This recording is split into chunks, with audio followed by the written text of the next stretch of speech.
welcome to my Asshole Podcast. Let's get into it.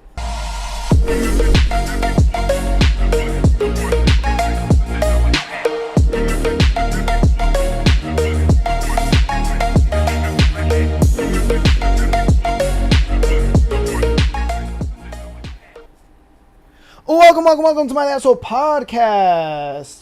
Riga, please, do the intro. Yep, welcome back. We got an action-packed day today. We're going to be going over a bunch of different things. We got clearly the Lindsay Clancy case busted wide open. We're going to have some Nolan Wells making a return because we have new updates on that, as well as either your favorite or not so favorite, YouTube X personality, Eat the Pussy 445, right? Yeah, we're going to be talking about a lot of stuff, man. I'm going to be talking about the Lindsay Clancy case. I'm going to be talking about it in its entirety and its full thing. I watched the full 15-hour fucking trial. So this information is going to be pretty much dated from January 24th, 2023 all the way to August 13th of 2026. Okay, so I'm gonna be doing the most extensive fucking breakdown of this case possible.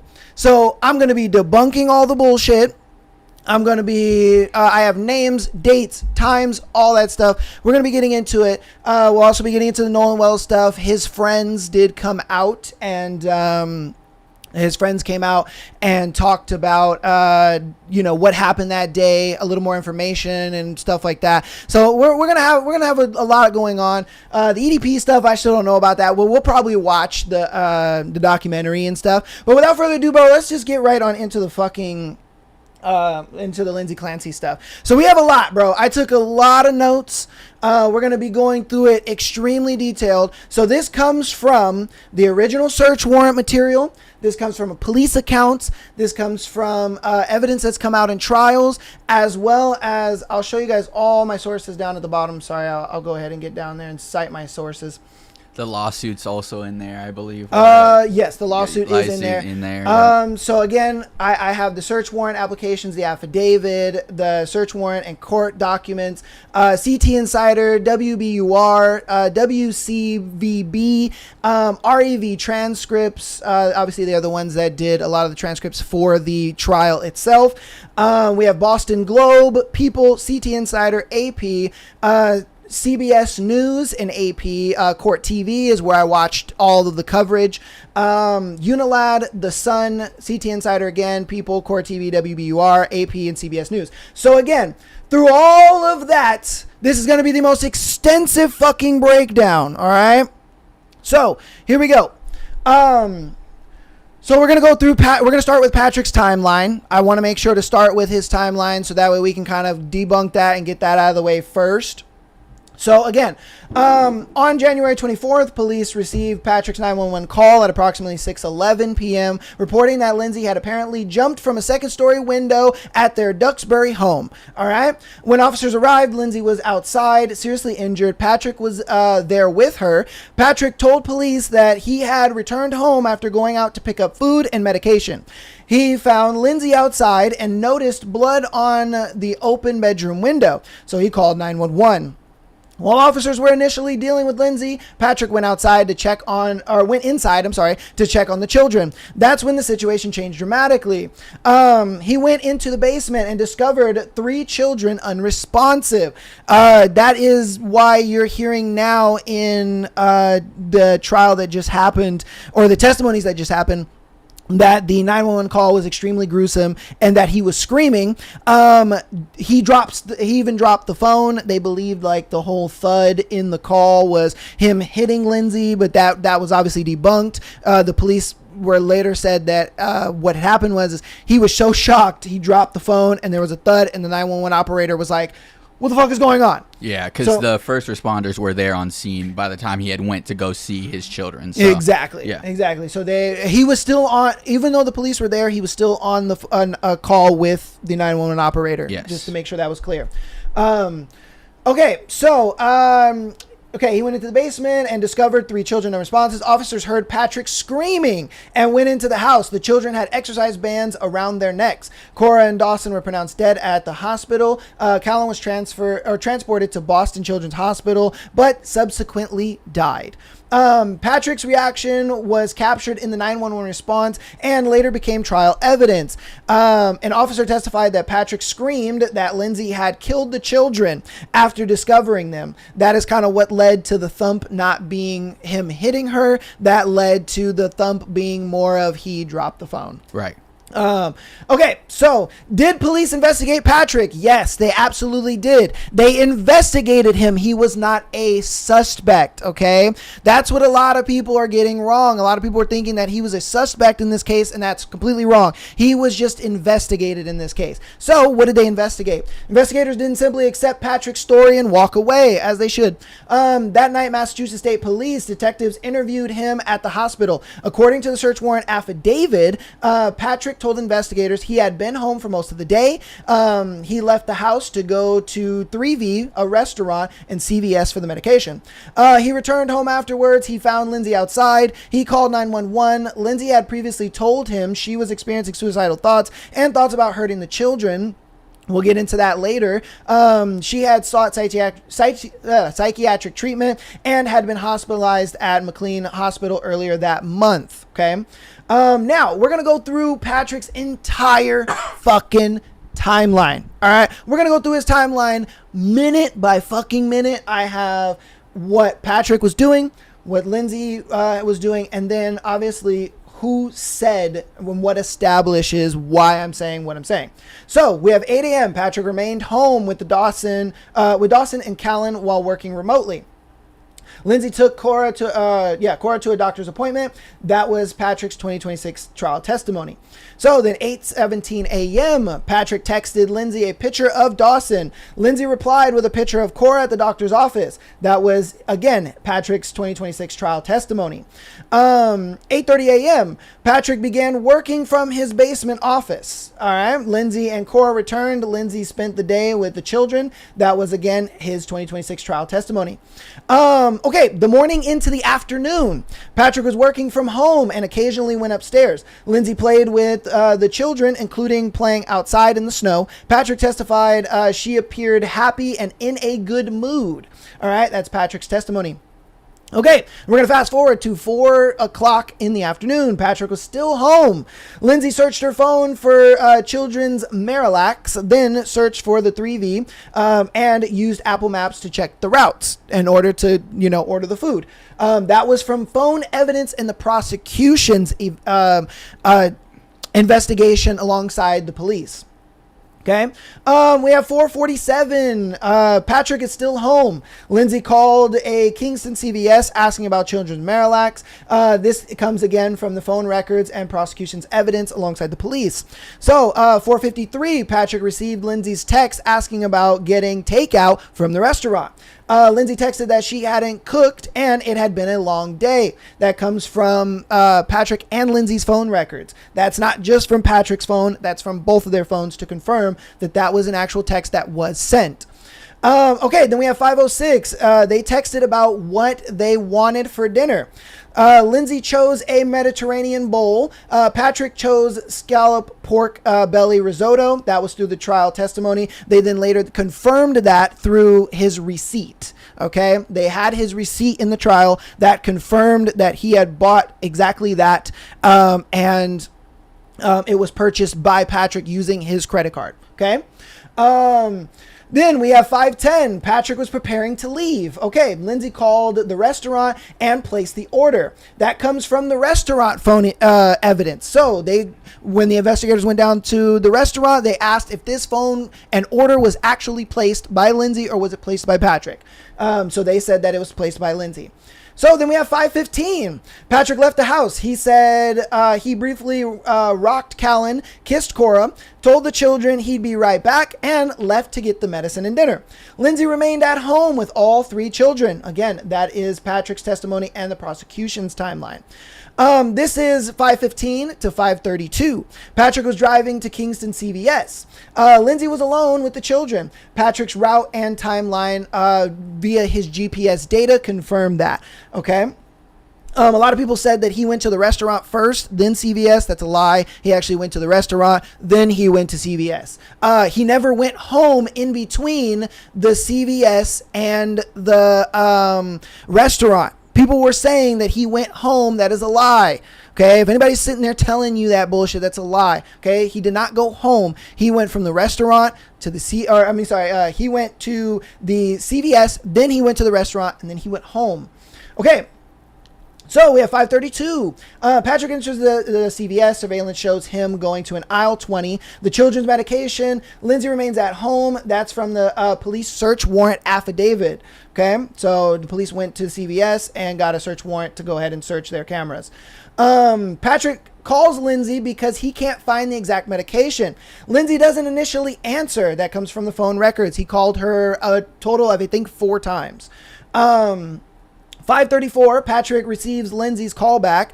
The conversation lasts roughly 14 seconds. Lindsay tells him the generic medication is okay. Patrick later said she sounded quiet and busy. Phone records plus Patrick's testimony corroborate that. 5:35, Patrick remains inside at CVS. Later evidence places Lindsay moving upstairs around this period. That comes from the phone and Apple Watch evidence presented at the trial. So they were able to track where Lindsay was within the house because of her Apple Watch. A lot of people weren't talking about that. I don't know why, but that is pertinent evidence that was brought about in the trial from the police and investigators. Okay. Let me see. Okay, so 5:37, Patrick leaves the CVS. He has the medication, and according to his testimony, he bought Skittles as well. Lindsay is still at home at this time, so the timeline and search warrant evidence show that. So we have 5:37 to 5:54. Patrick drives from CVS towards Plymouth. Lindsay is at home. Patrick reconstructed the route through GPS. Patrick enters the restaurant. Surveillance shows him entering, looking at the pickup table, waiting briefly, looking at his phone, and approaching the hostess. That comes from police personally reviewed the restaurant's surveillance camera. So they saw exactly what he was doing, exactly his entire trace footsteps of when he entered the restaurant to picking up the food and leaving the restaurant. Okay, so then we have 5:55 to, I believe that's 6:01 at this point. I probably messed that up and forgot to put the 6 in there. Sorry about that. So then we have Patrick pays for the food and picks up the food. This is obviously still the restaurant surveillance. So 5:55 to 6:09, Patrick drives home. He estimated the trip roughly around 10 to 12 minutes. I didn't add it in here. Sorry about that. But GPS actually put that at 8 minutes and 44 seconds. Okay. So it was actually less than 10 to 12 minutes. So take that how you want it. But that was what Patrick had said. But when we looked later, that came out later in the trial that GPS data pointed it at 8 minutes and 44 seconds. Okay, so 6 p.m., Patrick is still driving home. Prosecutors allege Lindsay had taken medication and was preparing for attempting suicide, meaning this is the moment when she crushed up the medication and the pills. That's where that whole crushed up pill thing comes from, okay? She crushed up the medication and preparing to attempt suicide. Now, the preparing for attempt suicide, obviously, this came from the trial evidence. Exact sequence is contested. So, meaning like the prosecution assumes that this is when, she crushed up the pills and was ready to commit suicide. The defense says that she was crushing up the pills and just taking the medication, and that was it. But we don't know exactly what her plans were in crushing up the pills and taking them at that time. We can just assume obviously from the fact that she jumped out of the fucking window. Let's be real. Okay, so 6:09, Patrick arrives home. He says the house is unusually quiet. He calls out but receives no response. Lindsay isn't visible. Okay, the children aren't visible either. That is from his testimony. 6:09 to 6:11, Patrick calls Lindsay's phone. No answer. He searches upstairs. Lindsay is outside near the house after her apparent suicide attempt. Patrick's testimony and prosecution evidence states that. So 6:10, Patrick finds the master bedroom door locked. He uses an emergency key. Lindsay has apparently jumped from the second floor bedroom window. So a lot of people were saying that he got home and just saw her outside. That's a complete lie. That's not how it worked. He went into the house. Nobody was around. The house was eerily quiet because there's supposed to be a woman and 3 children running around. Right. So he goes up to the room. His bedroom door is locked. He's wondering why the bedroom door is locked. He has an emergency key that unlocks the door. And then from there, he's able to see that the window is busted. So he obviously assumes, holy shit, somebody, jumped out of the fucking window at that point. 6:10 to 6:11, Patrick sees blood and opens the window, runs outside, and discovers Lindsay is badly injured on the ground. 6:11, Patrick begins the 911 call. Lindsay says she tried to kill herself and jump from the window. Okay, that's from the 911 recording of the. Now we don't have the call. The reason we don't have the call is because the judge himself said that the call is so gruesome that he is not going to release it to the public as of now. Okay, so as of today, August 16th, he's not going to release it. He said that August 13th during the day 14 of the trial. So he said that he's not going to release the phone call. There is a transcript out there done by somebody. Do not believe that transcript. Okay, please do not believe that transcript. It was already debunked. That transcript was debunked by the defense.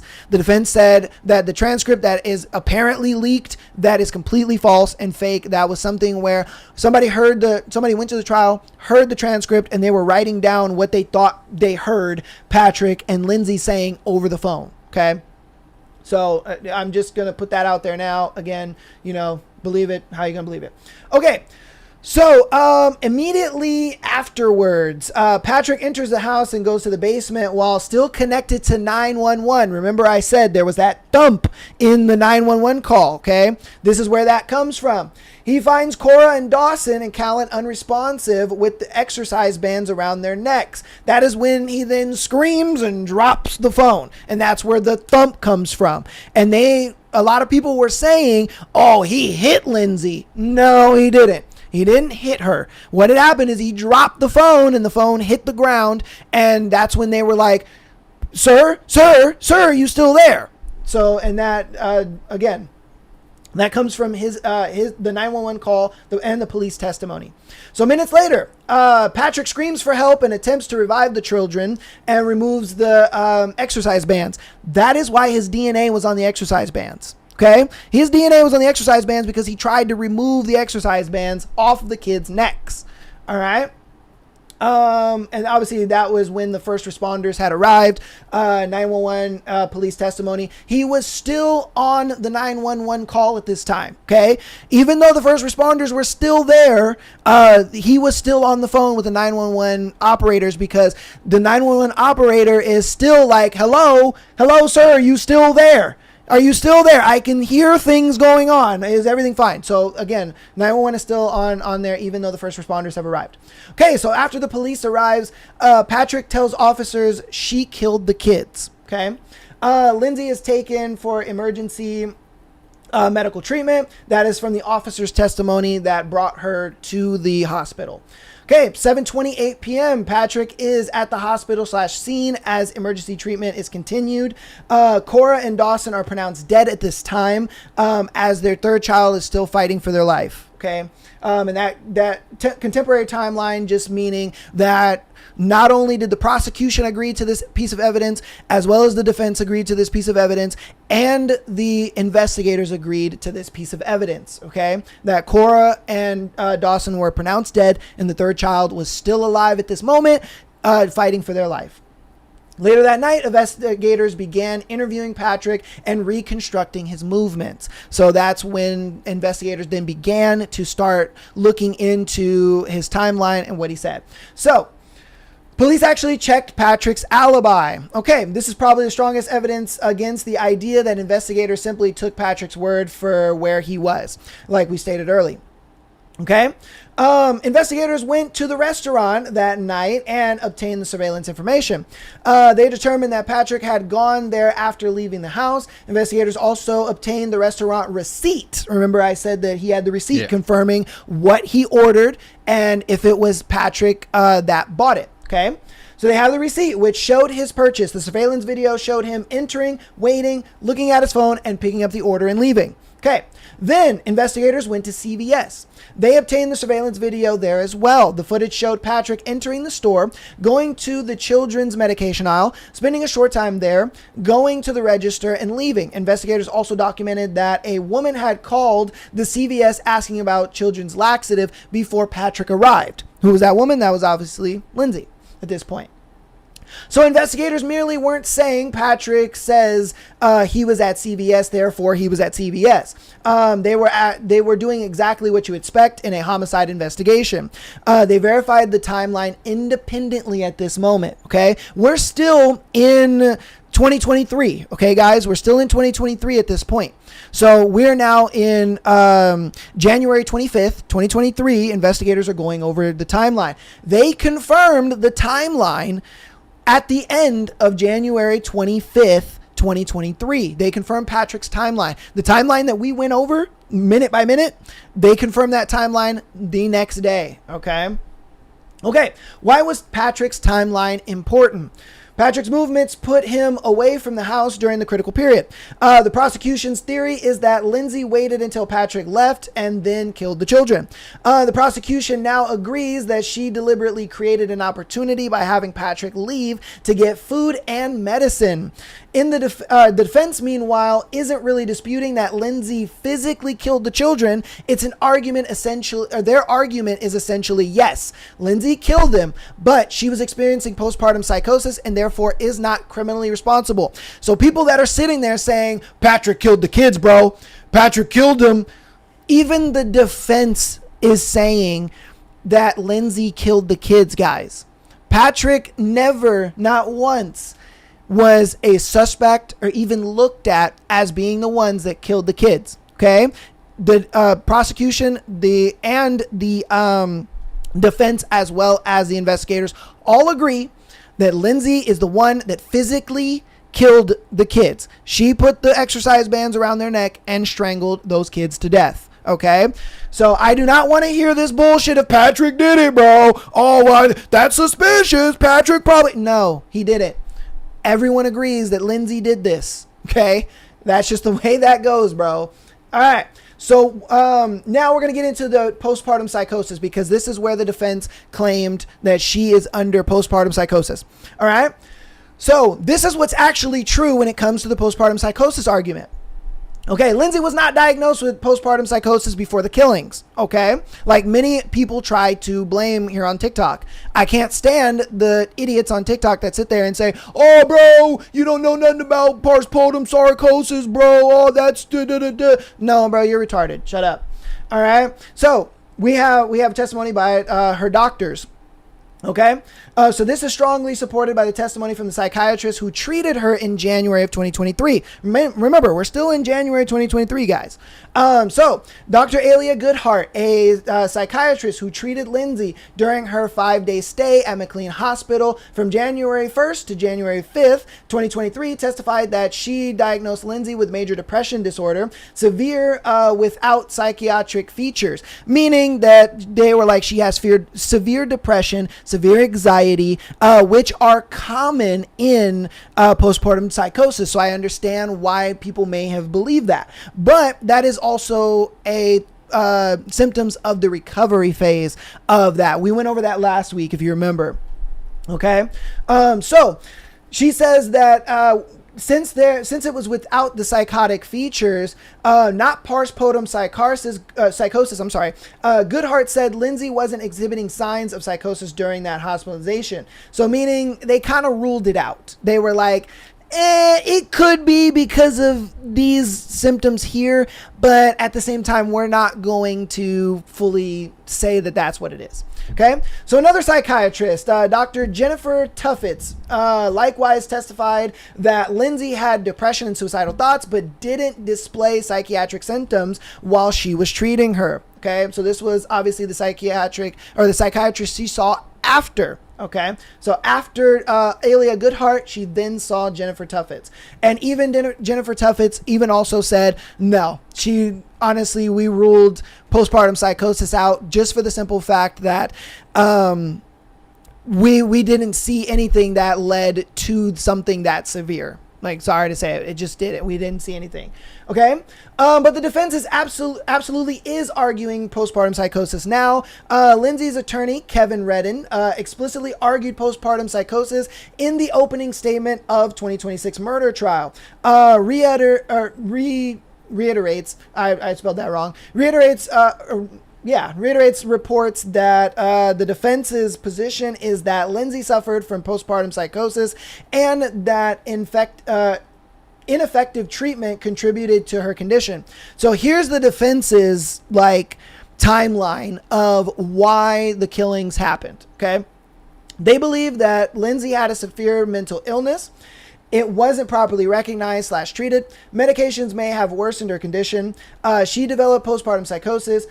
She lost contact with reality. She killed her children while psychotic. Therefore, she shouldn't be held criminally responsible. So that's what the defense is saying. That is their argument. Okay. The defense also has presented evidence concerning bipolar disorder and medications effect as part of its broader mental health argument. Lindsay's treating providers did not diagnose her with bipolar disorder before January 24th, 2023. So again, they lost the argument of postpartum psychosis because of the two doctors that just testified. Those two doctors said, nah, bro, she couldn't have had postpartum psychosis. So the fact that you're saying that the medications made her worse and all this, and it led her to that, nah. In my medical profession or my medical opinion, that can't happen. Sorry to say it. Then the defense said, oh, bro, but what about, she probably had bipolar disorder though. You know what I mean? She could have had bipolar disorder. Well, both doctors then stated that she doesn't have bipolar disorder, and she didn't have bipolar disorder before the dates of the killing. So before January 24th, 2023, when she committed this act, she didn't have bipolar disorder. There was no diagnosis for it. There was no symptoms of it. She had no medication for it, nothing. So again, the defense's argument collapsed. Okay. In fact, in the medical records, testimonies indicate that bipolar disorder was considered and at one point ruled out by her doctors, as I said before. Okay, so in December 2022, when Lindsay was evaluated through a postpartum mental health program in Rhode Island, the evaluating doctor reported and ruled out bipolar disorder and diagnosed severe depression and anxiety instead. During her January 1st to 5th hospitalization at McLean Hospital, psychiatric Dr. Alia Goodhart diagnosed major depressive disorder, severe without psychiatric features, and then that's reorder. So with that, now we're going to get into the crushed pill theory. People are always saying, oh, bro, he crushed up her pills and this and that, yada, yada, yada. Now, if you remember the timeline, we assumed that, at the time that she took, on the Apple Watch data, when she took her medications, that she was the one that crushed up the pills and then took them. And then that's what kind of led to her episode and then her killing, because that's what led to her committing suicide. Okay. So we're going to get into that. So according to the prosecution's reconstruction of January 24th, after Patrick left to get the children's medication and dinner, Lindsay went upstairs. Prosecutors allege that she crushed the pills before going outside and attempting suicide. Okay. That evidence is important because prosecutors use it as part of their argument that Lindsay was deliberately carrying out a plan, not that she just fell into a psychotic episode, is that she planned this, okay, rather than suddenly becoming psychotic. But then defense has a very different interpretation of that event. They argue that medications themselves were part of a serious psychiatric treatment failure, and that Lindsay's deteriorating condition was connected to the medications that she had been prescribed. Meaning they thought, oh, because she crushed up the pills, bro, that means the pills didn't work, and that's why she just went into this psychotic rant. It could be a thing, right? That's a far stretch, bro. It's a far stretch saying that just because you crush up a pill, that means that, it didn't work. Like, I don't know. I mean, take that how you want. I'm just here to give you the facts. Patrick's testimony also established something important. There were numerous prescription bottles, but she apparently had not taken all of the medication as prescribed. Prosecutors went through the 9 bottles with him and established that several contained substantial amounts of medication, meaning that when the police took and confiscated the medications, guess what? Majority of those bottles were still full, meaning that she was not taking her medication. And so, the fact that she wasn't taking her medication means that she just wasn't getting better. And so the fact that she wasn't getting better tells you that this was more of a planned situation than it was a oops, I fell into a psychotic rage and now I want to just strangle my kids. Okay. Patrick even himself acknowledged that although he believed Lindsay took her medication as directed, he wasn't standing over her watching her swallow them. That is a direct quote from Patrick. Patrick said out of his own mouth, I wasn't standing over her watching her swallow them. So that was his, when they asked him, because defense cross-examined Patrick and said, were you aware that she wasn't taking her medication? And he says, well, I wasn't standing over her watching her take them. So I assumed that she was taking them. I had hoped that she was taking them, but I wasn't looking over her shoulder. So that's his thing. Okay. So what evidence pointed to investigators towards Lindsay? Okay. So obviously in the beginning, they wanted to kind of get Patrick out of the question that he could have done this. They confirmed his timeline. So they're like, okay, since we confirmed his timeline, let's now look into Lindsay. Let's investigate her. We want to see what led to, her possibly doing that. Okay.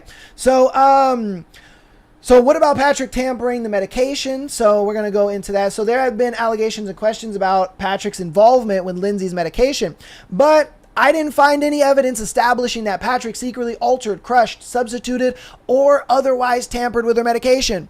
So all you people on TikTok, mainly you weird ass feminists, talking about, oh bro, he probably messed with her medication and probably hid her medication so she couldn't take it and this and that. That was a complete lie. That is complete hasbara. All right, that is a fucking lie. There is no evidence, evidence in the trial that was mentioned, that was brought about, that was in examines, nothing that said that Patrick altered, he crushed, he substituted, or otherwise tampered with her medication. Okay, so anybody that tells you, oh bro, yeah, it was Patrick because he probably messed with her medication, it's a lie. It's a fucking lie. You tell them to their face that's a lie. All right. Okay, so what is documented is that Patrick was involved in her medication management in the ordinary sense of being her husband and caregiver, meaning that he went to the doctor's appointments and was saying, hey, the doctor was telling him, hey, make sure that she takes this one first, then she takes this one, then she takes this one, so on and so forth. He was aware of what medication she was taking. For example, Patrick testified that he knew about her medications and was aware of the changes in prescriptions. He also ultimately gave investigators and prosecutors a bag of prescription medications after the killings, meaning all of the bags that they confiscated that had literally full pills.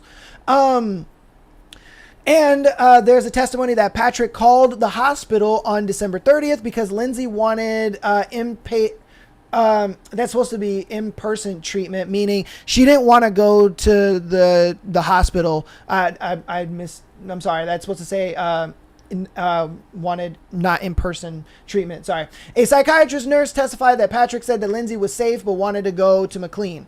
Okay. What's quite different from proving that he tampered with her medication, Patrick testified that Lindsay told him she was going to increase her dose, but prosecutors established that she ultimately took only 7 Zoloft pills from that prescription, meaning she had, I'm sure, somewhere close to like 50 pills or whatever, but out of that entire prescription, she only took 7. So that further shows that she was negligently on her own not taking her medication. That's actually important because it weakens a simplistic version of the defense's argument. Patrick watched Lindsay take all of these medications and therefore he knew exactly what she was taking. Patrick essentially said, and this is a direct quote, I'm sorry. I believe that she was taking them as prescribed, but I wasn't physically watching her take them. Meaning, like I said before, he just assumed like, hey, I assumed she was taking her medication. She's a fucking adult. I would assume that she's taking her medications. The current trial evidence is showing that Lindsay herself was making numerous decisions about her medications, not Patrick, including stopping some because she felt that they were making her worse. Okay.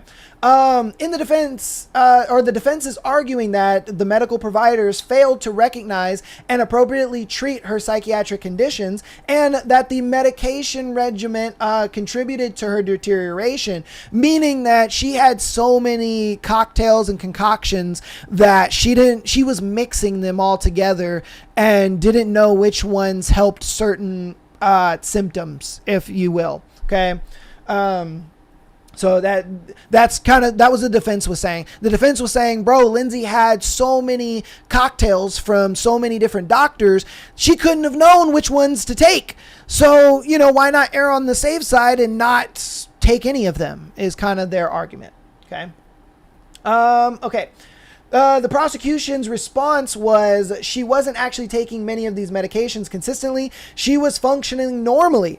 And she deliberately carried out the killings on that day. Okay, so the physical scene. So we're going to go over the exact scene of everything that the investigators and the first responders saw. Okay, because a lot of people are saying, again, like I was saying, people were saying that he got home, saw her outside, and then called 911. Obviously, that's not true. He went inside. He went up to the door. He tried to open the door. He opened it with a key, saw the window was busted, then found Lindsay. So we're gonna go through all the forensics data and all that kind of stuff that they talked about in the trial. Okay, so the children were found in different locations in the basement with exercise bands around their necks. Investigators documented the scene and collected the bands and other physical evidence. Later forensic testimony established that human blood was found on various items and surfaces, including the exercise bands. No fingerprints were found on the bands.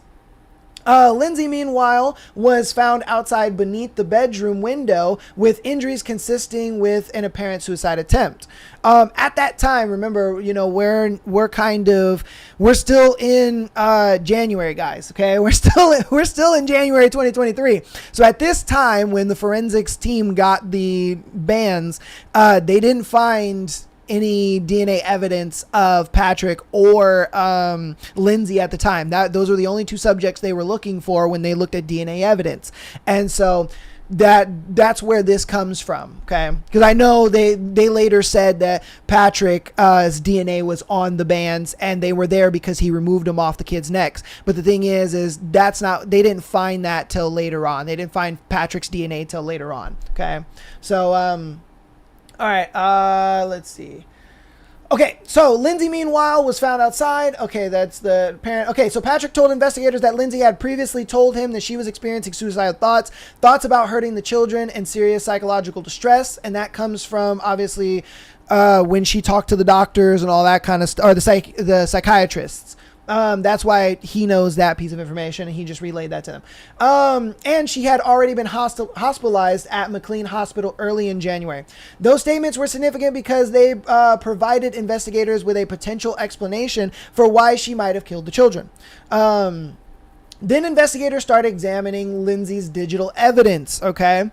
Investigators obtained and analyzed Lindsay's phone. The current trial has revealed searches concerning things such as hallucinations, psychosis, suicide, psychiatric conditions, psychopathy, ways of killing herself, and medication effects. Now, here's where a lot of people have been lying when it comes to this. So, one particularly notable search was, can you treat a sociopath?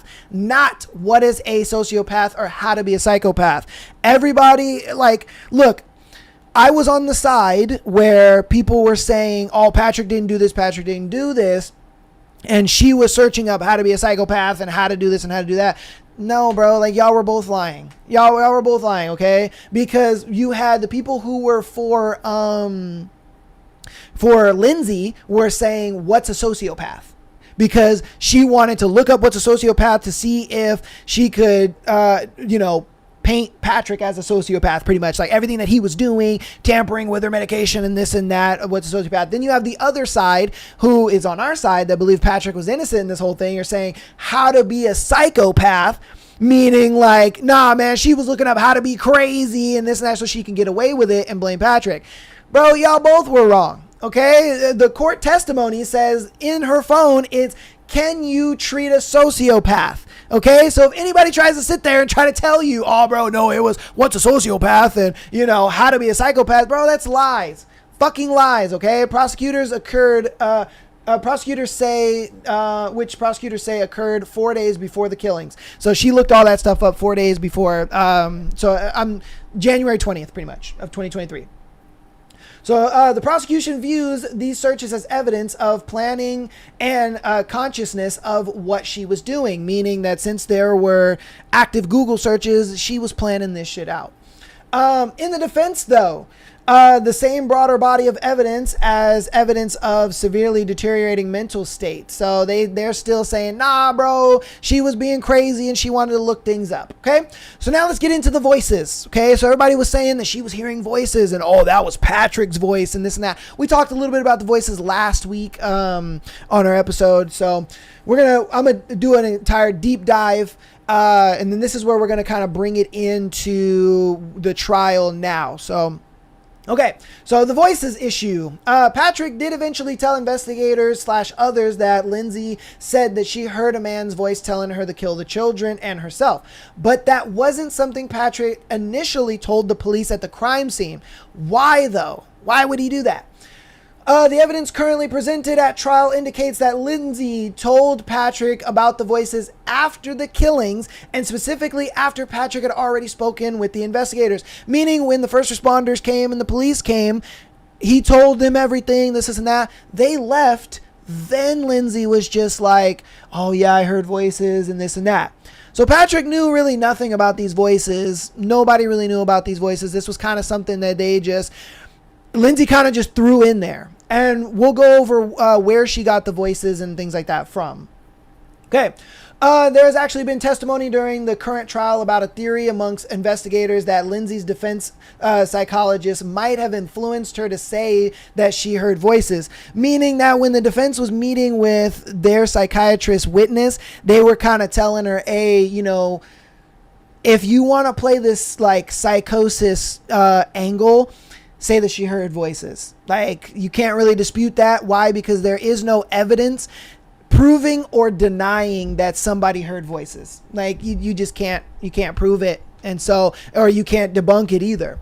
So that's why they say that the defense psychologist may have influenced her. Now that's not true necessarily. She kind of just suggested. Okay, she suggested, hey, if you're gonna go with this angle, maybe try that. Okay, she didn't say this is what you should do. She mainly just said this is what you can do if this is the angle that you're gonna go at. Okay. But importantly, the officer who testified about that acknowledged that this was investigative theory and not something that he had personally established as fact. So when they found out about the voices, again, like I said, the investigative team looked at the voices and they said, we can't prove nor disprove that the voices theory is real. We can't prove it nor disprove it. So they didn't establish it as fact. Okay. Okay, so now we're going to get into kind of the newer developments. The case went into day 14 on August 14th, 2026. So this is like the newest information coming out. Okay, so from that trial has now reached the end of its third week. The prosecution is reporting nearly the end of this case. So they're almost done with this stuff. So here's the biggest developments from the newest case, okay? The phone search evidence is much more extensive than we had discussed. So remember, we had discussed that she had looked up certain things 4 days before she committed the killings. So the phone evidence also included searches such as how to slit her throat and where is the carotid artery. So what prosecution is saying is that when we looked further into her phone, she wasn't planning to strangle these kids. She was planning to stab them. And she wanted to stab them in arteries that would have them bleed out a lot faster. According to the evidence. Now, obviously, that's, their kind of, I guess you could say, assumption if you want to. That was kind of what they assumed with that evidence. They kind of took the evidence and was like, we can assume that instead of exercise bands, she wanted to stab the kids. Okay. And possibly slit her own throat. So she wanted to stab the kids in the arteries and then slit her own throat.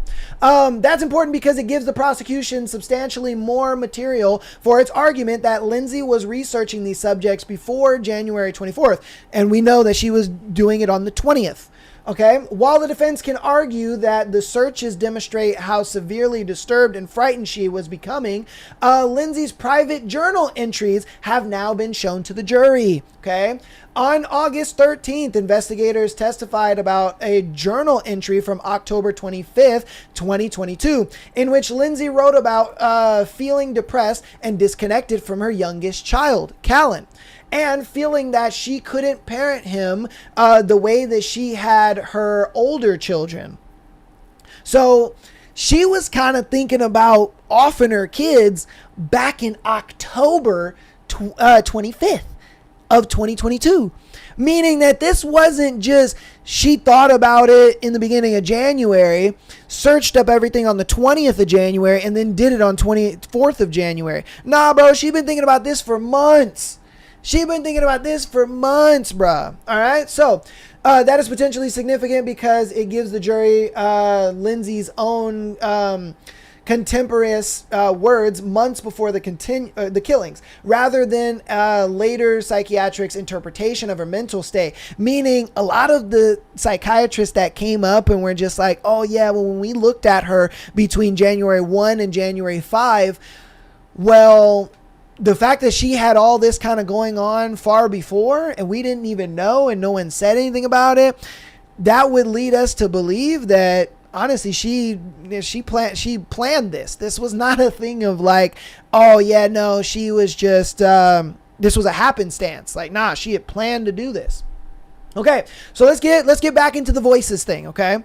So the prosecution has been digging much harder into the voices issue. Remember, we talked about the police when they were investigating the voices angle, when the defense brought the voices angle. You got to remember, in order to submit evidence into a court, 3 people have to agree to that piece of evidence being valid, okay? You need the prosecution to say that it's valid, you need the defense to say that it's valid, and you need the investigator or the lead investigators to agree that that is credible and that can go to trial, all right? So the voices thing, the police said, look, since we can't prove it or deny it, we'll let it go through trial. So they let it go through trial, and that's why the defense has been using this idea of, oh, bro, she heard voices, and that's what led her to do this. Okay, so they digged more into it on this latest trial. Okay, so the prosecution has been digging into much harder into the voices issue. Sergeant Dan Lawyer testified about an investigation theory that Dr. Paul Zessel, the defense psychologist, may have influenced Lindsay's later account that she heard voices. Meaning that when she went to go see this doctor, remember she saw 5 different doctors. So when she went to see Dr. Paul Zessel, I talked this about Michael before we went live. Dr. Paul Zessel asked her, hey, since you're feeling this disconnect with your youngest child, do you ever have thoughts of killing that child? Would it make your life easier if that child was gone? And, she was just like, no, I don't think so. Like, she denied it. And then later on, when she kind of thought about it, she was just like, wait a minute, maybe things would be easier. Maybe life would be easier. She was contemplating it. That was the voice in her head, is what the prosecution is assuming when they say voices in her head. So when they say voices in her head, the prosecution looks at it like, well, the only person that suggested that she kill her kids was Dr. Zessel. He's the only one. So if she was hearing a voice in her head, something that was recollecting, well, he's the only one that would put that in her head. I know sometimes people will tell you some things and then you're like, nah. But then you think about it later on and their voices in your head. That's kind of what they were going at. That's kind of why they think that Dr. Zessel was the one that may have influenced this idea for her to kill her kids. Okay, but there's an extremely important caveat. Lawyer acknowledged that this was a theory discussed by investigators, not something established by investigative evidence. Again, this was one thing where they like, we can't prove nor deny. That's the reason why they say that. There is a testimony about prosecutors getting access to Dr. Zessel's jail visitation records. The judge allowed prosecutors to review visitation logs concerning Lindsay's meetings with Zessel while she was in custody. That's potentially significant because the prosecution is interested in establishing when and how her psychosis/voices account developed. So, they're trying to kind of establish when this idea of voices came and when she was talking with Dr. Zessel to kind of see if this correlates. Because obviously, this is just kind of hearsay at this point. When it comes to the voices stuff, bro, they can't prove it. All right. There is no proof that there was voices in her head. There was no proof that this is just something that the prosecution and the investigators agreed to when the defense brought it to the table and said, hey, we can't prove it or disprove it. So we'll just throw it in there and we'll see what happens. All right. Since then, additional testimony from psychiatric nurse practitioner Rebecca Jolata has filled in more of the picture. She testified that Lindsay reported severe insomnia, anxiety, numbness, suicidal thoughts, medication problems, and significant distress. But Jolata also testified that Lindsay never told her that she had a plan to hurt the children and didn't display psychiatric symptoms during her treatment. So again, that's yet another doctor. And this was her fourth doctor, to where they looked at her, they said, bro, you're not displaying any psychosis or anything like psychiatric symptoms. So this idea of postpartum psychosis, again, is still debunked. Still debunked. Now, this is from the trial on August 13th, 2026. They're still trying to push the postpartum psychosis, bro. It's a lie. It's a lie. This is her fourth psychiatrist. Remember, she saw like 5 different doctors. This was her fourth one. And all the psychiatrists are saying, bro, there's nothing that's leading to postpartum psychosis. There just isn't. We looked through it all. She didn't say anything. She didn't have any ideas of this. It's not there. Okay. All right. Okay. So we learned that Lindsay had called a suicide hotline twice, something her psychiatrist didn't even know about. I forgot to put it in there, but even Patrick didn't know that she called suicide hotlines. So that was something that was actually found out on day 1 of the trial by the defense, but the defense didn't bring it out until day 13. Like, bro. Like that would have been very pertinent. That would have been great information that we would want to know, right? That she called for a hotline and she did that shit twice. But, it is what it is. Okay. So now we're going to get into her 5th doctor. Okay. This is her 5th doctor. I'm sorry. No, they're going back to Jennifer Tuffets. I'm sorry. I don't think she's down here. Rachel Dennis is her 5th doctor. So we learned that Lindsay had, we got that. Dr. Jennifer Tuffets testified that she was surprised to learn that Lindsay had called the suicide hotline twice. Tuffets had not known about these calls when she treated Lindsay. Defense. So this is how the defense kind of are taking the whole hotline thing. Lindsay was seeking considerably more help than her doctors realized, supporting the argument that her condition was deteriorating and the treatment system didn't have the complete picture. Okay. But the prosecution takes this piece of evidence and says Lindsay's actual disclosures to her treating providers didn't match the much more severe condition the defense is now claiming she had. Meaning, the defense is like, yo, see, look, bro, she did have psychosis and she was showing symptoms of this stuff. You can't sit here and say that she wasn't. But the prosecution is like, bro, we've gone through 4 doctors now and they've all said that she wasn't showing any symptoms. So just because she called some fucking funky ass hotline don't mean shit. Doesn't mean shit. We're taking testimonies from the doctors. They're not seeing anything. Even when they look at her as a clean slate. You know what I mean? Because all the doctors looked at her as a clean slate. They didn't look at it like, okay, so you saw 3 other providers and they said X, Y, and Z. No, they were looking at her as a clean slate of she came in. They're looking at it like, okay, these problems probably showed up, I don't know, a week later or a week before. So they're dealing with this as if it just showed up. And they all didn't see any of that. It's not the way it is. So, but again, I'm just here to give you guys the facts. That's what the defense said, and that's what the prosecution said.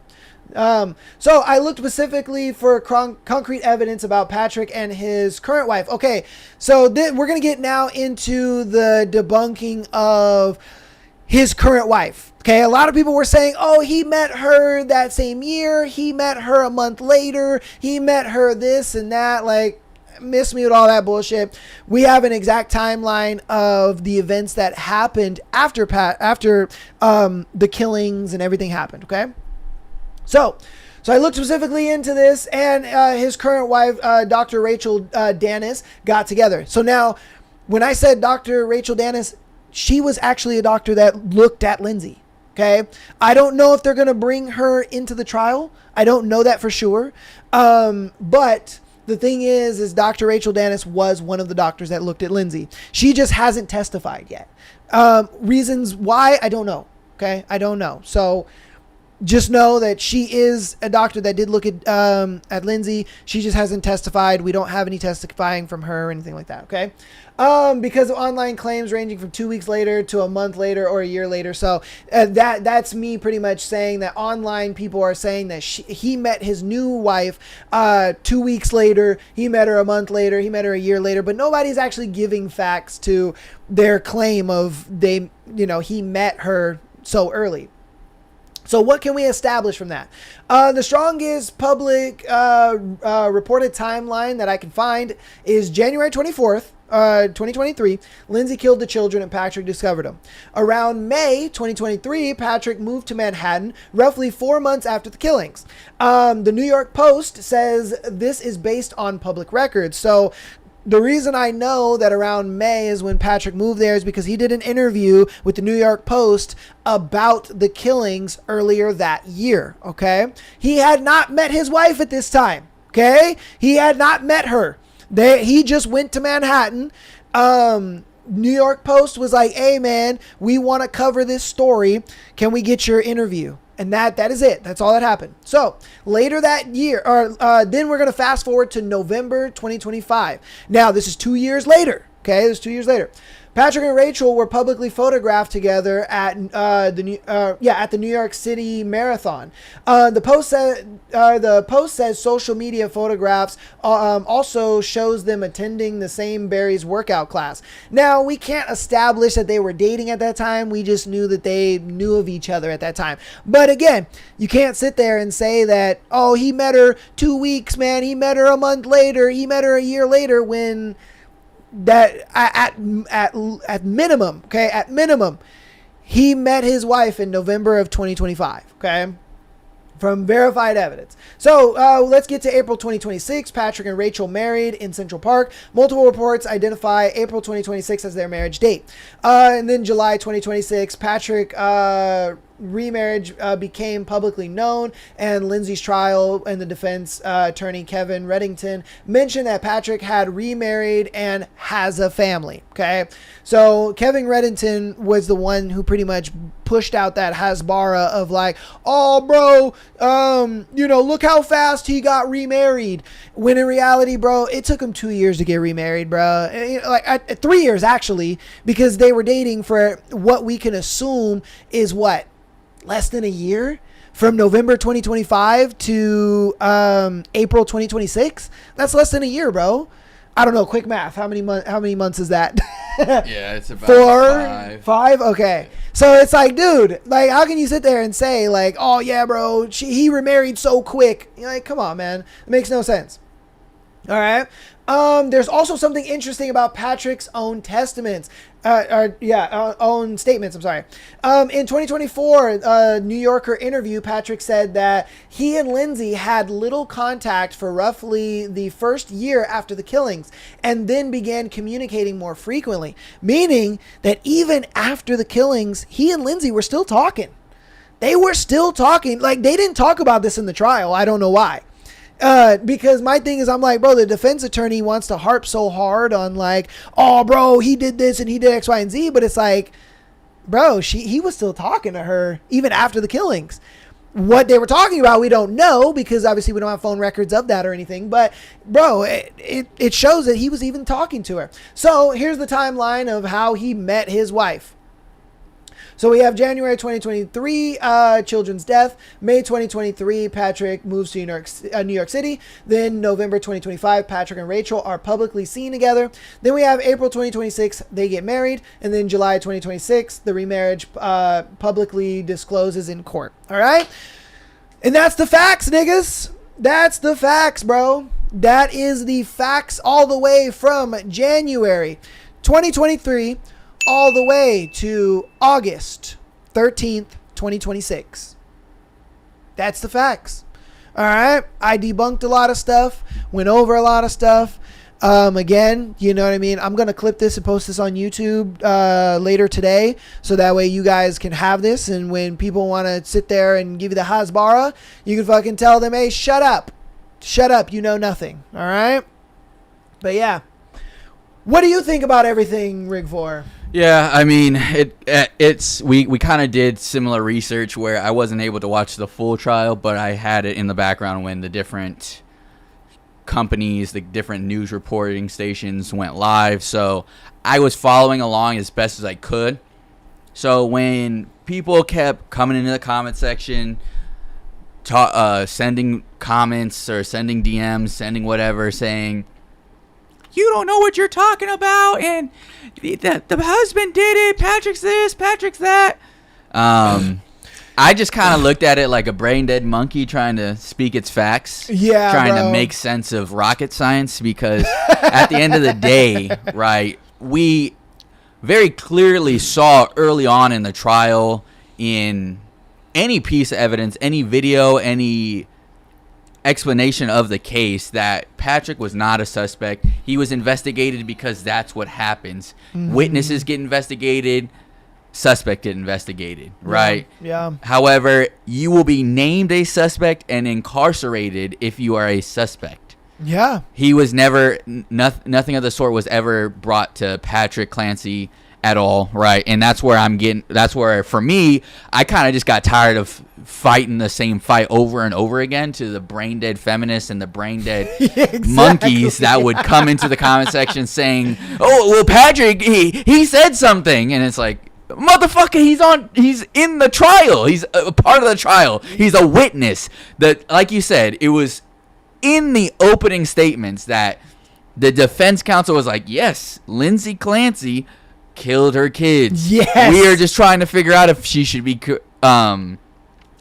if she was psychotic or not. Yeah, essentially, right? They didn't say that outright. Their claim was, we're going to prove that she can't be criminally held accountable. But it's just one of those things where I'll pull up the defense's verbatim. Yeah, it's just one of those things where I don't know why people are trying so hard to prove that something that's completely made up, right? And again, this just brings me back to what we always say on the show. People will gaslight themselves into fucking anything, right? Okay. And I think it's Here it is. I think it's truly just this idea that some people truly need attention or just love the idea of arguing to the point where they will make something up just to argue about. You know what I mean? And to his point, the exact quote that the defense attorney said is, yes, Lindsay killed them, but she was experiencing postpartum psychosis and therefore wasn't criminally responsible. That came out of his mouth. Yeah. That came out of the defense attorney's mouth.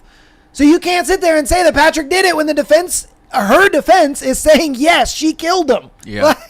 Come on, and bro. it's just crazy. Again, that there's feminists, there's brain dead feminists, there's brain dead incels out in the internet space trying to defend the idea that Patrick had something to do with this. They're like, well, he wasn't crying in court, or he doesn't seem very upset, or they're trying to psychoanalyze this guy when this is 3 years later and he's already had to come to terms with the death of his 3 kids, right? Again, they held privately the 911 call because it was just so gruesome, so he was so distraught in it that they didn't want to do. The judge himself did not want Patrick to be put out into the public like that. So they allowed for that to be kept private, right? And again, the transcription that was put out there was false. However, they still have interpretations out there from many different people that analyzed it that we can all agree Patrick was fucking distraught during the whole 911 call. During the time he found his kids strangled to death in the basement. So much that this dude dropped the phone and rushed to his kids. Yes. He literally dropped the phone, and all these people want to sit there. Oh, bro, yeah, he hit her. He hit her, bro. What the fuck? First responders, every bit of police officers, investigators, firefighters, all on scene, witnessing this man seeing his children dead in the basement for the first time, and people are still gonna try to say that he hit her. That's some crazy shit. It's crazy that they would with the same sentence say he hit her, also say that somehow all those first responders did not see him, did not witness that act. Yeah. If somehow that was even possible. And I'm like, bro, you guys are just lying, bro. I swear to God, I get on TikTok and I see it. Monkeys. I see it all the time, bro. These women are dumb, bro. I'm like, what are you talking about? And that's why, like I said, I took this whole last week listening to the entire trial. I wrote down everything. I wrote down verbatim statements. I wrote down everything that was pertinent to this case, man. And I watched the whole 15-hour thing. Look, you can sit there and you can Google. You can Google everything that I just said, all right? Everything that I talked about in my breakdown, Google it. It's all there, bro. It's all verifiable fact. It just is what it is, man. It's just sad. Yeah. Personally, I still think that she was calculated. She was cold. She was calculated. 100%. She killed her kids. She got tired of motherhood. She wanted a way out. It is what it is, 100%, right? 100%. I've sent in a couple clips that we're not gonna get into because I'm tired of listening about this bitch. But there's a couple clips that psychoanalysts that actually break down Lindsay's body language, Lindsay's behaviors during the trial.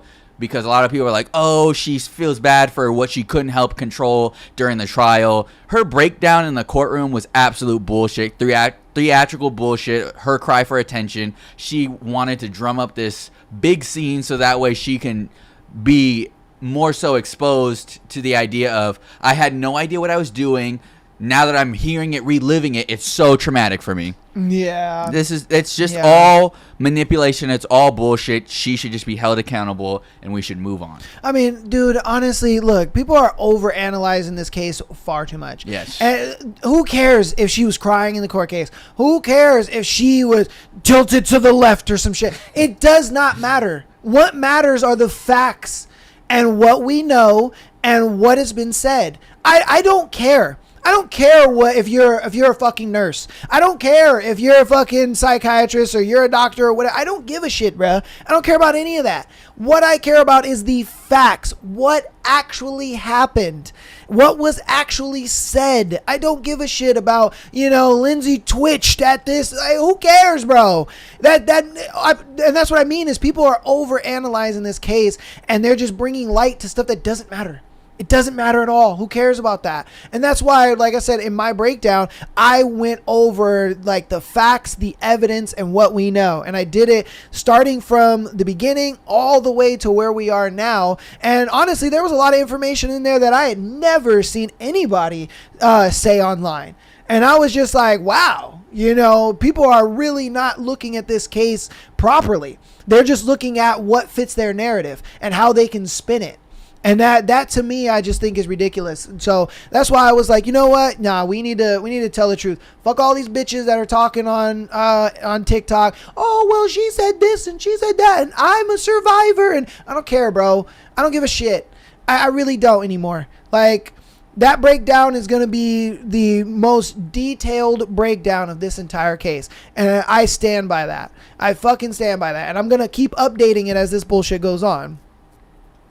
But yeah, did you have anything more that you want to talk about with this, or do you want to hop in? I'm tired of that, bitch. All right, man, we tired of that fucking case. We're gonna get into Nolan Wells. All right, so as of right now, how are you feeling about the Nolan Wells case, Rick?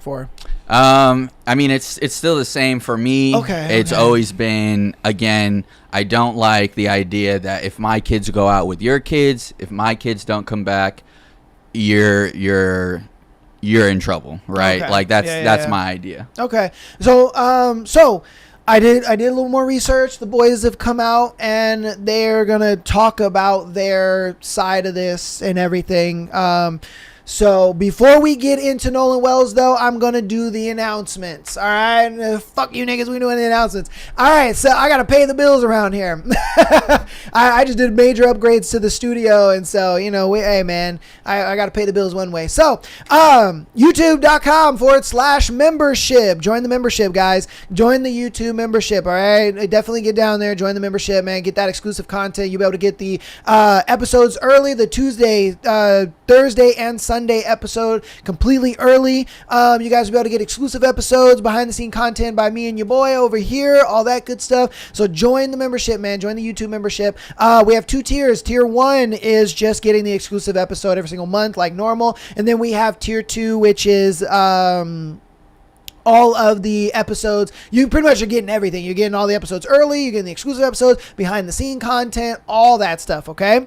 So definitely jump into the membership. Audio listeners, man, thank you guys so much for all the support. You guys have been absolutely killing it. You guys have been loving our coverage of these cases and all that kind of stuff. I've been getting a lot of DMs from people that are like, man, you guys are mad diversified. Like, like I thought you were really good with, relationships and women, and now you're really good with, law and crime stuff. And I'm just like, hey, baby, we do it all. We do it all, baby. That's what we do, man. We're diversified around here. So, yeah. So thank you guys, audio listeners, for all the support. Keep downloading the episodes, rating us 5 stars, as well as rating us 5 stars, as well as yeah, all that. Follow us on Instagram, TikTok, as well as subscribing on YouTube. Follow us on X as well as Facebook. Man, I be cooking on X. I don't know if you've been seeing the shit I've been posting on X, but I've been cooking on X. I've been cooking weirdos on X, bro. There's so many I'm telling you, if you want to see like what I see day to day on my TikTok feed, follow me on X, all right? And you'll see what the crazy bullshit that I see day to day on my timeline and shit that gets sent to me, because we don't really get time to go over every video. So a lot of times I'll just post it on X, and then I'll post like, my response or whatever to it on there. So again, if you guys want to just like get, a little more content of me reacting and stuff, go ahead and follow us on X. All right. And then follow our boy over here, Michael the Asshole, on Instagram and TikTok, man. He's starting to post some more clips, so definitely get over there. Follow him. All the links are going to be down in the description. Yeah, all the links will be down in the description. Obviously, Instagram and TikTok, you guys will have to go through the link tree and all that kind of stuff, but it's all there, man. It's all there. All right. So let's get on into Nolan Wells. Okay, so these first two clips I'm going to play is going to kind of be new information about the timeline, okay? So we're going to go over new information on the timeline, and then on the third video is going to be just kind of them talking about that day, okay? So they're going to kind of go through the day Nolan disappeared, and they're going to talk about it from when they woke up to when that night hit, when they went home, Nolan's family coming to their house, all that stuff. Okay, so we're going to get into this clip, and then I'll play the first like 3 clips, because I think I have 3 clips here. Yes, right? Or is it 4 clips? Damn, I might have like 4 clips. I think it's like 4 clips, but I have some clips. We'll talk about the clips, and then we'll play the hour-long video of them talking about the day, okay? All right, so here's our first one. Get this up here. All right, here we go. Morgan, Warren, and Jax left the island at about 4:30 p.m. That's it. They were gone. That is not open for debate. So that's a fact. They were gone. And at that time, Nolan Wells was still alive. Now, I'm not going to name them out of respect for their privacy, but just as one example, there are 2 very fine, upstanding members of the Ocean Springs community who saw Nolan Wells at about 10 minutes to 6 p.m. So about an hour and a half after these fine young men had left the island, they were gone, departed. Nolan Wells was alive. And these 2 witnesses, 2 very reliable, very credible, and very upstanding members of the community, they saw Nolan. And they've known Nolan for years. There's no chance that they made a mistake. Okay, so that's going to be the first clip, okay? And so he pretty much stated that that they left early, and then that Nolan was seen alive 10 minutes till 6, okay? So then we're going to get into this next clip. All right. What do you guys think about that audio? Well, I can go ahead and say that as you posted that clip of all of us on the boat, you know, as it's rolling, not rolling, but right there sitting in the water, Wyatt's on the phone with Cito in that clip. I mean, he's on the phone. Wouldn't you think that you would have seen Nolan on the bottom of on the floor or something, or scrambling around, or everybody in a pot, like in a small space on the boat looking at him or something? I mean, it's just so crazy to think that. Why would we call Cito if we have a dead body on the boat? I mean, why?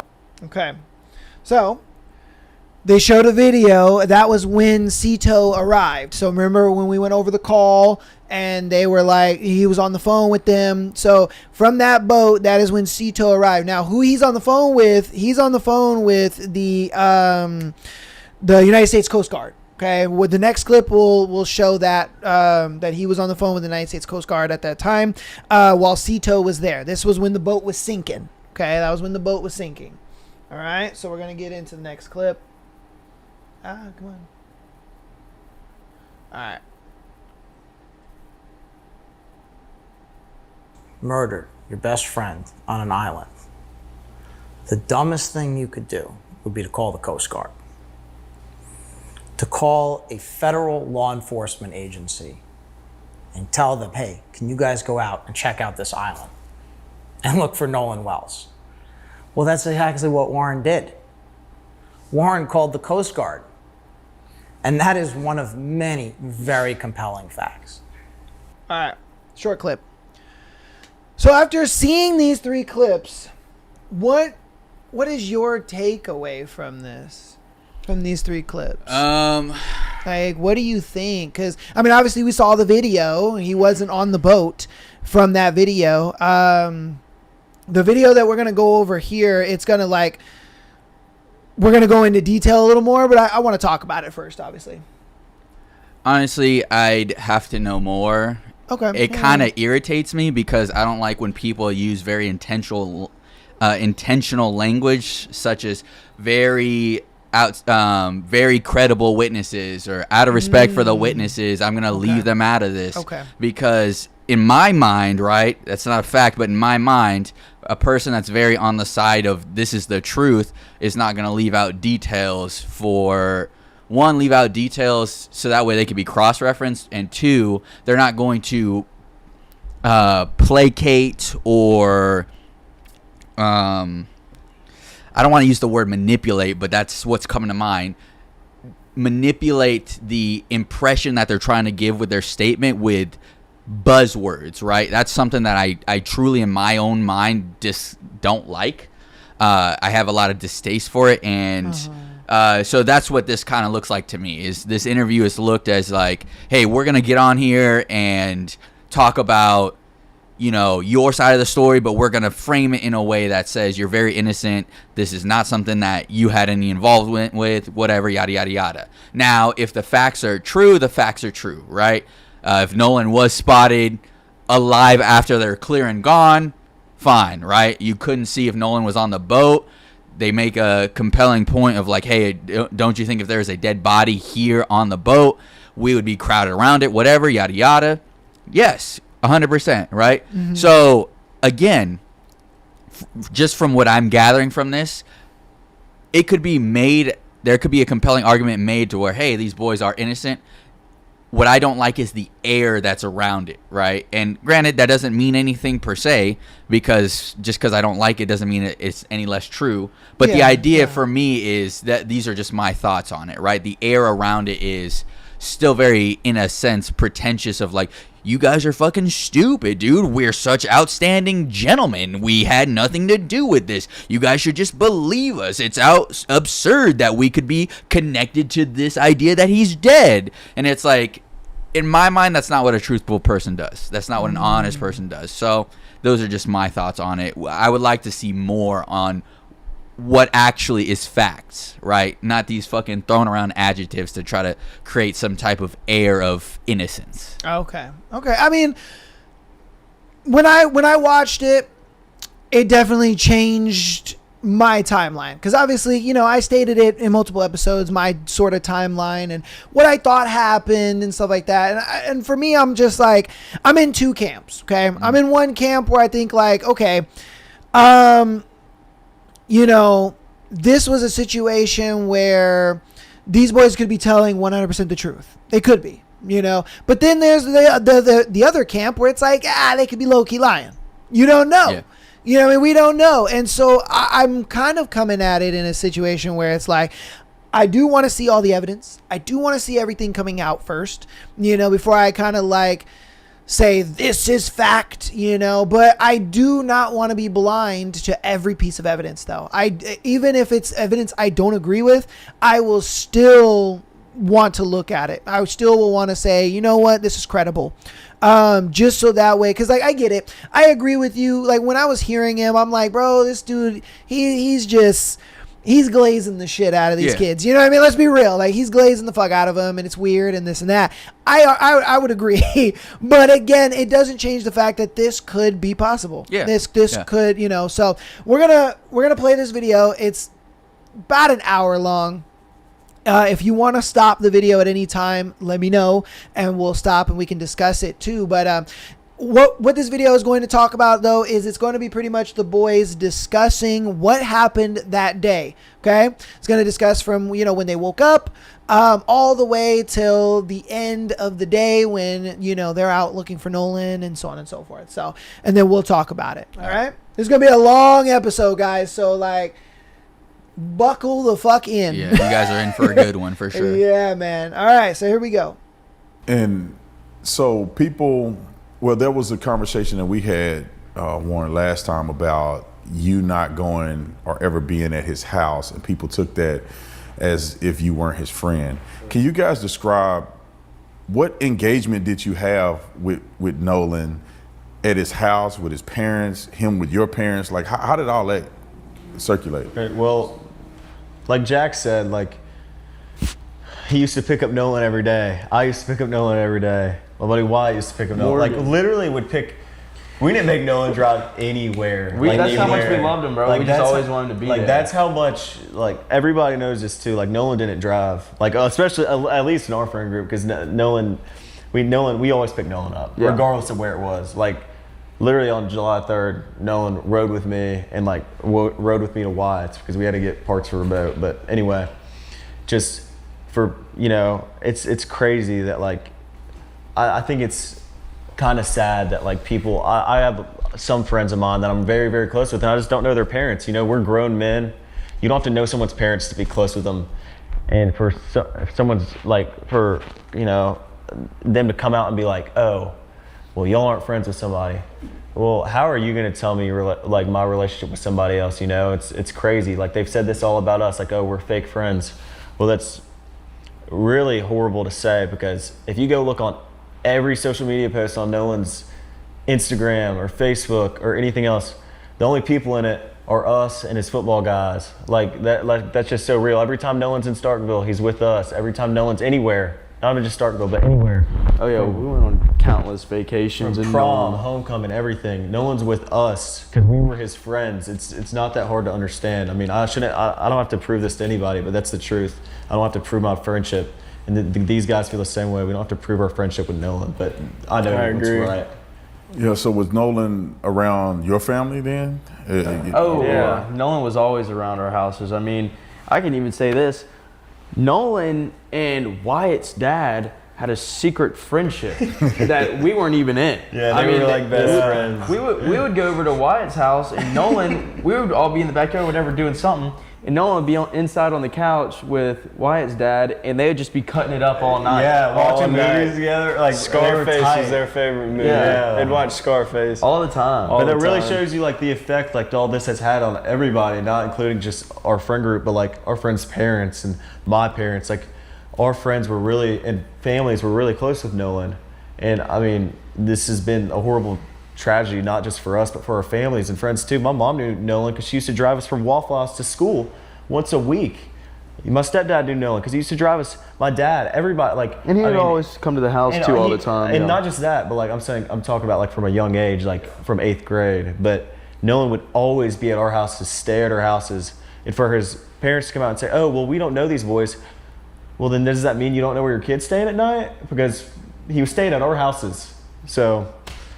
Sorry to interrupt. I know you're enjoying this incredible interview. Make sure you hit the like and subscribe button. Also join our membership program. Don't get back to the do interview. Take me Subscribe to to our that day membership. on the 4th. Based on what I know from the interview we had and some of the things that Nolan had spent the night and then at your house, and then you guys got up, you went out.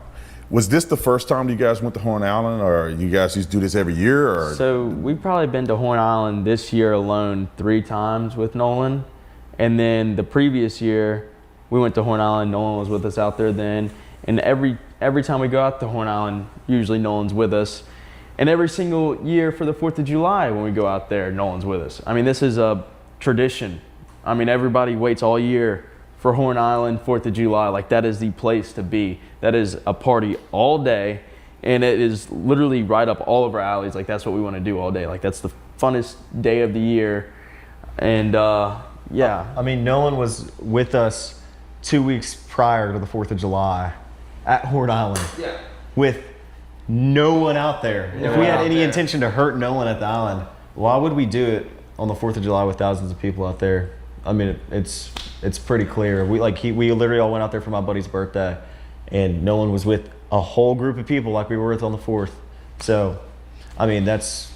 Yeah, and it was on a Wednesday. It's not like Nobody this is. was out It's there, not like this is just a random occasion. No, we do this all the time. Yeah. And not even just Horn Island, but Nolan's on the boat with us all the time. We all go on the boat. We all do things together like this. So, I want to get to some pointed questions about the phone situation. Because I think last time, Warren, when you and I talked or spoke, you weren't at the house when the phone was recovered. So I want to figure this out. Explain to me, because a lot of people are still online saying that they find it to be incredibly suspicious that Nolan left his phone. Can you explain, did Nolan ask you for his phone back when you guys were leaving? Was it not a part of the conversation? Was Nolan the only person that left his phone on the boat? Can you guys walk me through that idea? So I can go ahead first and say nobody has their phone in the water. Even when you jump in a pool, do you have your phone? Like, no, you don't. You're not going to bring your electronic in the water. So what everybody does is they stick their phones on the dash of the boat and they forget about it because you don't have good service. You can't even send a picture through from Horn Island to like somebody else. And so they put it on the phone. And even as teenagers, we don't really get on them. We go out there and we conversate and we see a bunch of people that we usually don't see on a day-to-day basis, that we graduated high school with, guys that graduated before us. You know, it's a big meeting, like seeing all your friends that you haven't seen in a while. And so whenever we were coming back in, he didn't even think about grabbing his phone. He never asked about his phone, along with 5 other people that also left their phones on the boat, and we had to wait at the boat launch for them to come and pick him up, including Javon. I mean, Javon left his phone on our boat. Yeah, and Javon is one of the guys in the friend group. Yeah. If I'm not mistaken. Javon's a friend of mine, friend of ours. Like, not as tight as Nolan. Javon's in the class under me. And mind you guys, it wasn't just like Nolan and these 3 boys that all went on there.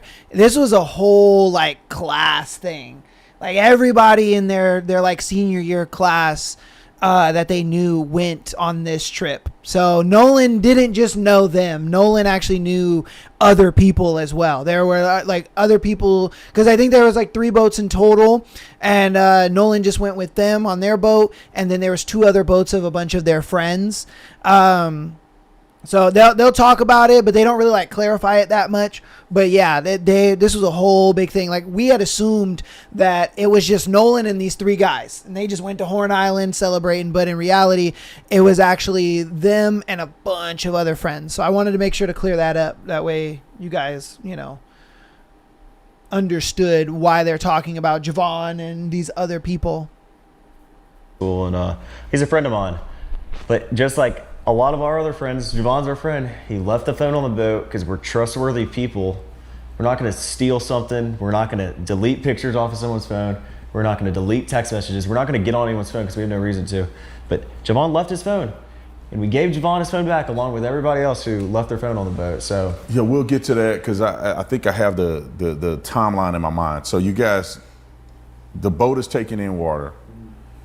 You had already left, Morgan, right? You had already left on a boat. So there's 3 boats. You had already left about 5 minutes before this situation happened. The last 2 boats was Bart's boat and Wyatt's boat, and those are the 2 boats that left out because Bart was kind of towing Wyatt's boat out. So you guys are on the boat. What was the conversation with Nolan? Because Nolan obviously had come in on Wyatt's boat. You guys are all getting ready to leave. So what was the communication like with Nolan? So actually, Wyatt was saying, told Nolan, because Nolan's with this girl at this point. They're together. Wyatt looked at Nolan. He was like, dude, come on. Boat's taking on water. We got to go, like right now. And Nolan didn't want to go. He said he wanted to stay with the girl. And Wyatt started yelling at him. He's like, Nolan, get on the boat now. And Nolan's like, no. And then finally, Wyatt's like, Nolan, get on the effing boat right now. We are leaving right now. And Nolan said he had another ride back, and we had no more time to waste. We got to get the boat out of there before it goes under. And it was that. And when Nolan said that, like, was there an issue that you believe that Nolan would be able to get back, or were you concerned? So what I can say is, I've been out countless times on one boat to Horn Island and came back on another. I've done it before where I went out on one boat and my friends left, and I just know so many people out there. I didn't even think about, do I have a ride already set up? I just know so many people out there that I'm like, okay, there's 100% sure I can find a ride back, and which I have before, And it's one of those things where it's at Horn Island, you don't even have to know somebody to ask for a ride back in. They're going to bring you in. It's not like, oh, are they going to bring me in or are they not? Should I ask? No. If you ask anybody out there, 100%, they'll bring you back Southern in. hospitality. Yeah, You're in South Mississippi. I mean, we had somebody the boating community is so like tight knit. Like it doesn't matter like who you are. If someone sees you struggling on the island, no matter the case, they will come and help you. They will do anything in their power to help you and bring you back to the mainland. I'll put another example out there. We know another kid who was pretty intoxicated out there, and he couldn't find his boat. And he asked somebody random that he didn't even know if he could catch a ride back with them. And they were like, yeah, got him on the boat, called his parents, told them the situation was going on, and then took him back on inshore. And that happened this time, or is 4th of July. This 4th of July. This current 4th. So you guys you leave. Nolan is there. I'm based on what you're telling me, I'm perceiving that you guys are accepting that Nolan's going to get a ride back somewhere else. Y'all taking on water. Explain to the audience, what does this sinking boat thing like? Because I think that people are in good faith, the ones who are acting in good faith are genuinely curious of like, are you sinking? Do you think you're gonna sink? Because you hear Wyatt on the phone and he's like, we're sinking, we're going down. Mm-hmm. And obviously you never went down. So can you explain what he was saying about going down? Was there a little bit of water? Was he just panicking more than normal, or like what was that? And I want you to explain too, like what happened to the boat? How did you recover the boat, and how did you get back to the mainland? So I'm gonna go ahead and first off explain a boat. So a bilge pump is in the bilge. The bilge is underneath the deck where you stand in the very bottom of the boat. And there's a space in there where you have all your electronics, your batteries, everything that controls everything throughout the whole boat. So the first thing that fills up on a boat when it starts to sink is the bilge. And it goes in the bilge and it starts filling up. Well, then the bilge pump kicks on, senses the water automatically, and starts pumping it out. In this situation, the bilge pump had a malfunction, it didn't kick on, and it got all the way to the very top of the bilge, which is the floor level. And then we started to see the boat actually sag down in the water, and we're like, okay, what's going on? So there's a cap in the back of the boat that you can unscrew and look inside the bilge. When we unscrewed it, there's so much water in the boat, it started overflowing onto the deck. And so at this point, we're like, okay, this boat's going down. It's going down quick. We don't know where the water's coming in from. We don't know what's going on, and we just go into full-on like panic mode, get this thing out of here now. So we hook up the boats. No, call Cito. Okay. Let's get to that part. Because you called Cito first? No, or you had the boats hooked up first? We had the boats hooked up first. Yeah. Okay. So we hook up the boats and we start towing them out. And he's on the phone with Cito. Because, hold on, let me go back a second. The electronics completely glitched out. Nothing is working on the boat. There's so much water in there, nothing is working. The batteries are also... The batteries are completely underwater. Like they're yeah. Everything's fried, basically. So we have it connected, kind of towing them out. And he's on the phone with Cito, and he's trying to get them on the phone. And as he stated in the moment, he's like, Cito's just asking all these dumb questions. I can't like figure out what's going on. And so finally hangs up, and after the trim to the motor started to work again. So they manually trim it down by the buttons on the motor, trimmed it down, and some electronics started to come back on. And they got the boat to crank over, and they're like, all right, untie us, because if you can get a boat on plane, the suction of the water going underneath it will actually pull all the water out of the bilge if you have the plug out. So like say you have the plug out and it's sitting, the boat will sink. If you have the plug out and you're running, all the water will rush out the back of the boat. When you say on plane, you mean like it has to be going fast enough to be up on top of the water? Yep. Or so on like plane is you're up, you're running, you're out of the water basically. There's your bows on plane. Yeah, so you're up out of the water running. Yep. So where are you guys at when this happens? As far as from Horn Island to the mainland, where are you guys at in between there? So we're probably 1.5 miles off of Horn, I'd say, a mile off Horn. From the start where the Cito call was, we were probably about 1/4 mile off the island.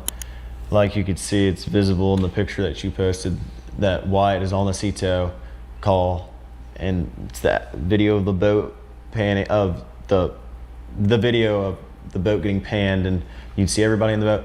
If you look in the background, the island's right there. So I mean, going back to like what you said earlier, if we killed somebody or hurt somebody, the whole island is literally not even a quarter of a mile away to sea, with hundreds of boats lined up on the island. So that's really all I had to say about that. Yeah. So we were about a quarter mile out. So we were about a quarter mile out, whatever. So they pull the plug out the back of the boat. They have the motor running and everything like that, and they go to take off.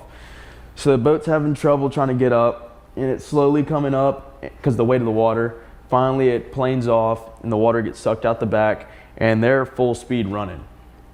And then after that, I didn't see them anymore. I think you were on the boat. You start from there. Yeah. So after we planed off, Wyatt kept the boat pinned the whole way in. We ran into the mouth of Fort Bayou, where we came from originally, and we turned into Fort Bayou, went in the channel, ran probably 500, 600 yards into Fort Bayou.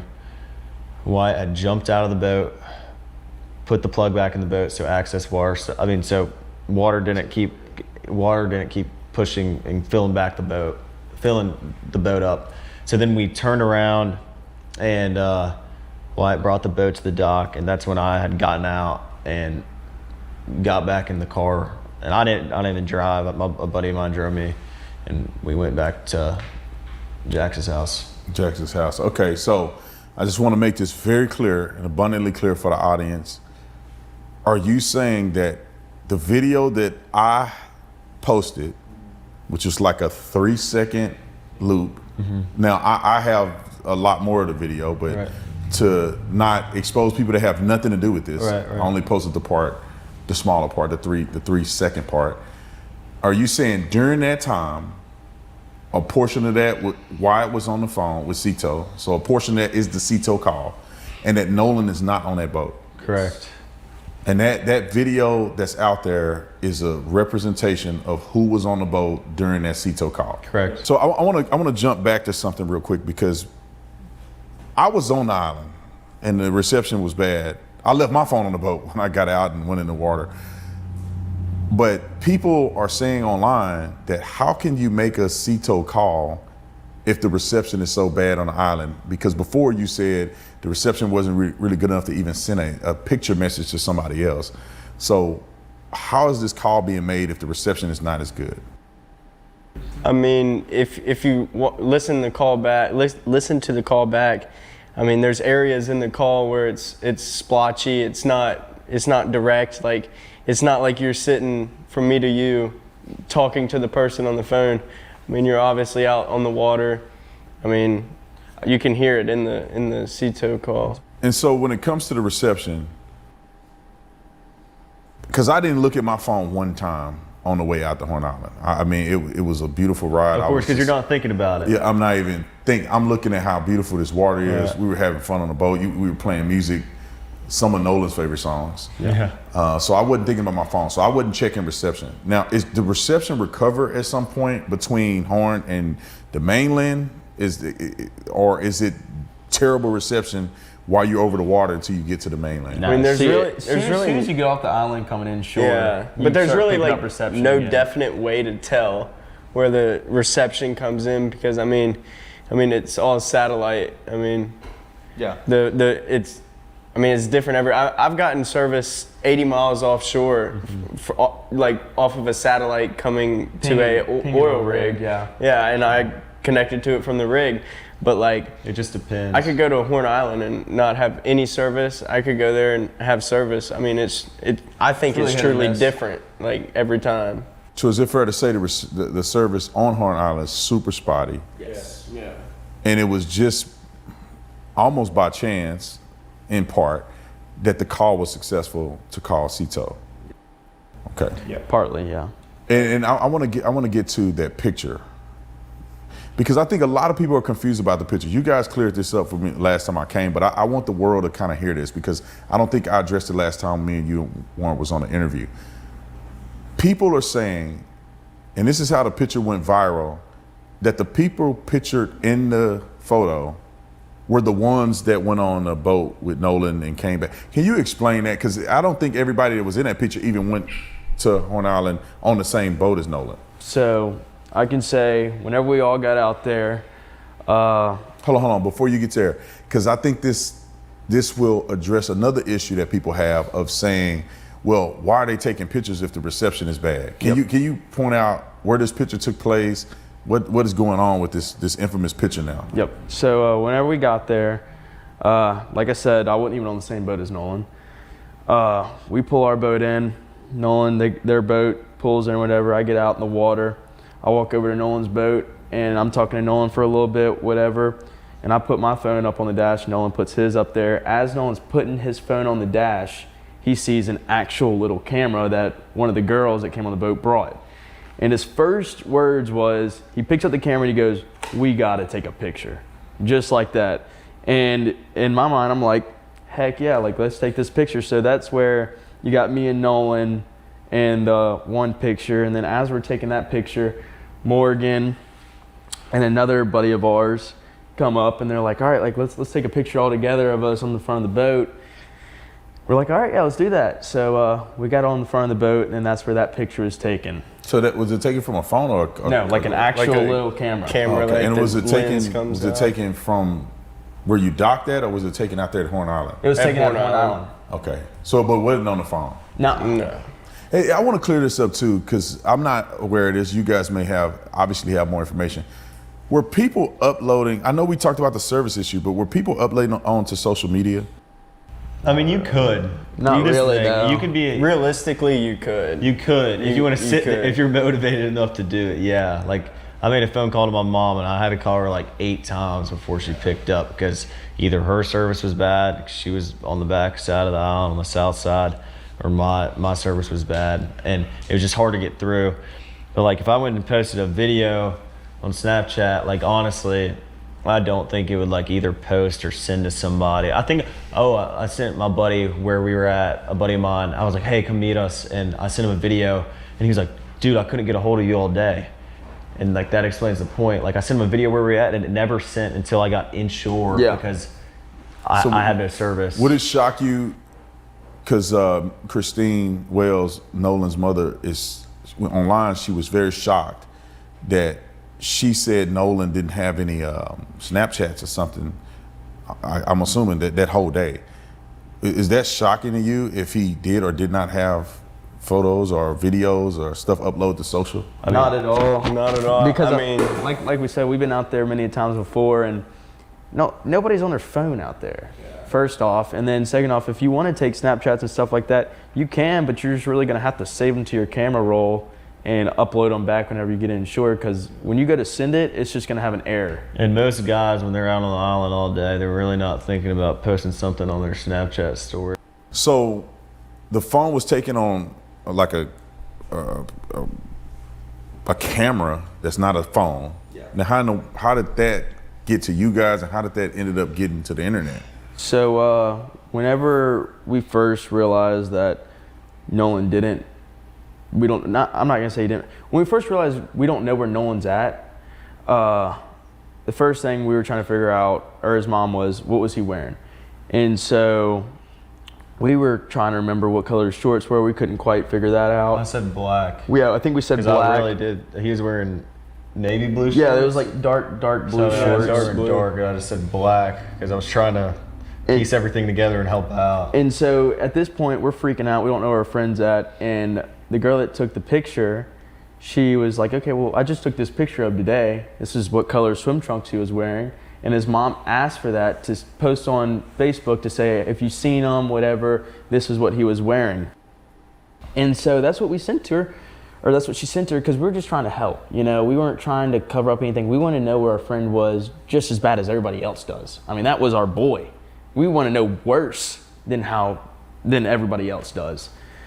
And so that's how that picture came about. And I want to get to the phone situation of Miss Christine, or Miss Wells said online, and I've seen it on the news and everything, as if she had to come and hunt you down to get this phone.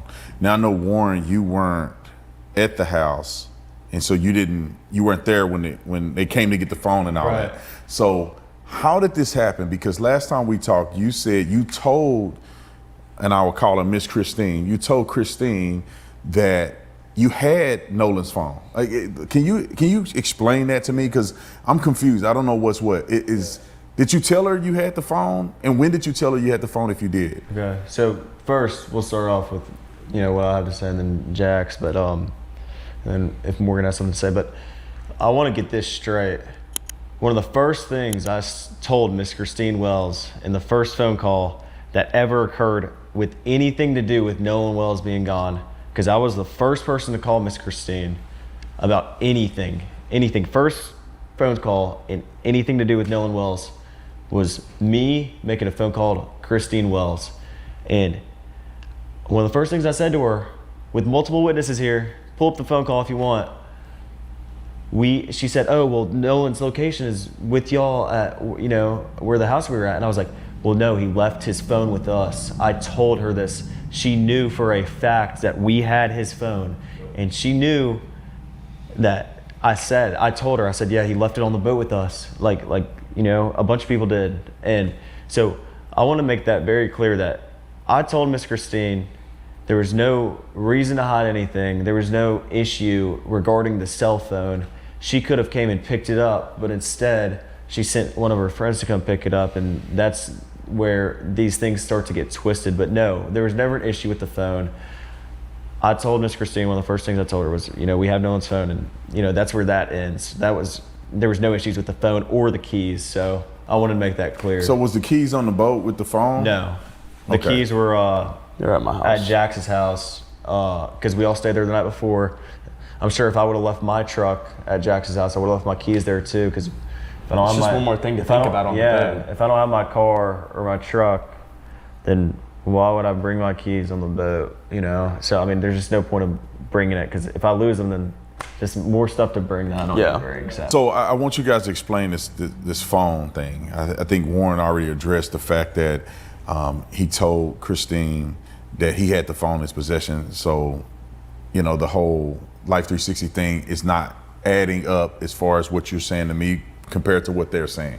Now, how did whoever came and get the phone, how did they get in touch with you guys, and how did they get the phone back? So I got a call from a kid we went to high school with.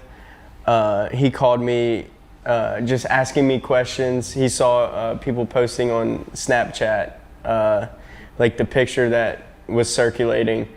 And he called and he was asking questions. He was like, where's Nolan?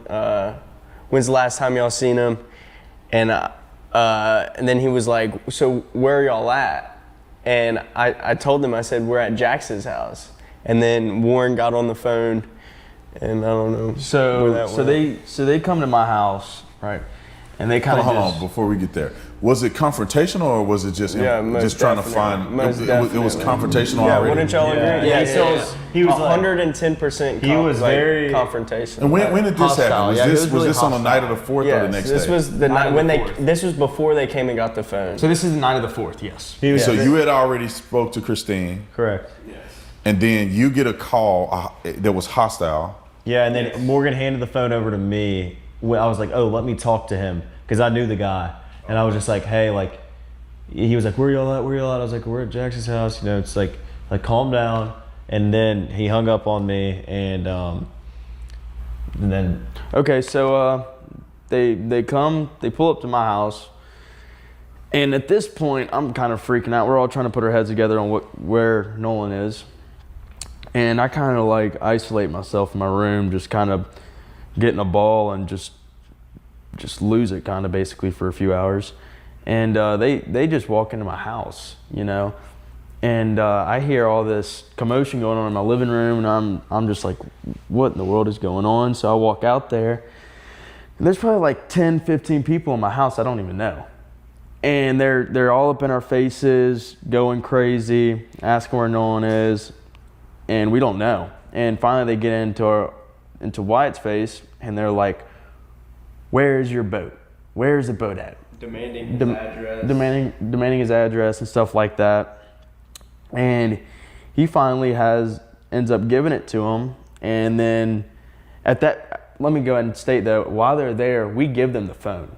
They have the phone at this point. Then they get the address to his house. Then they go to his house.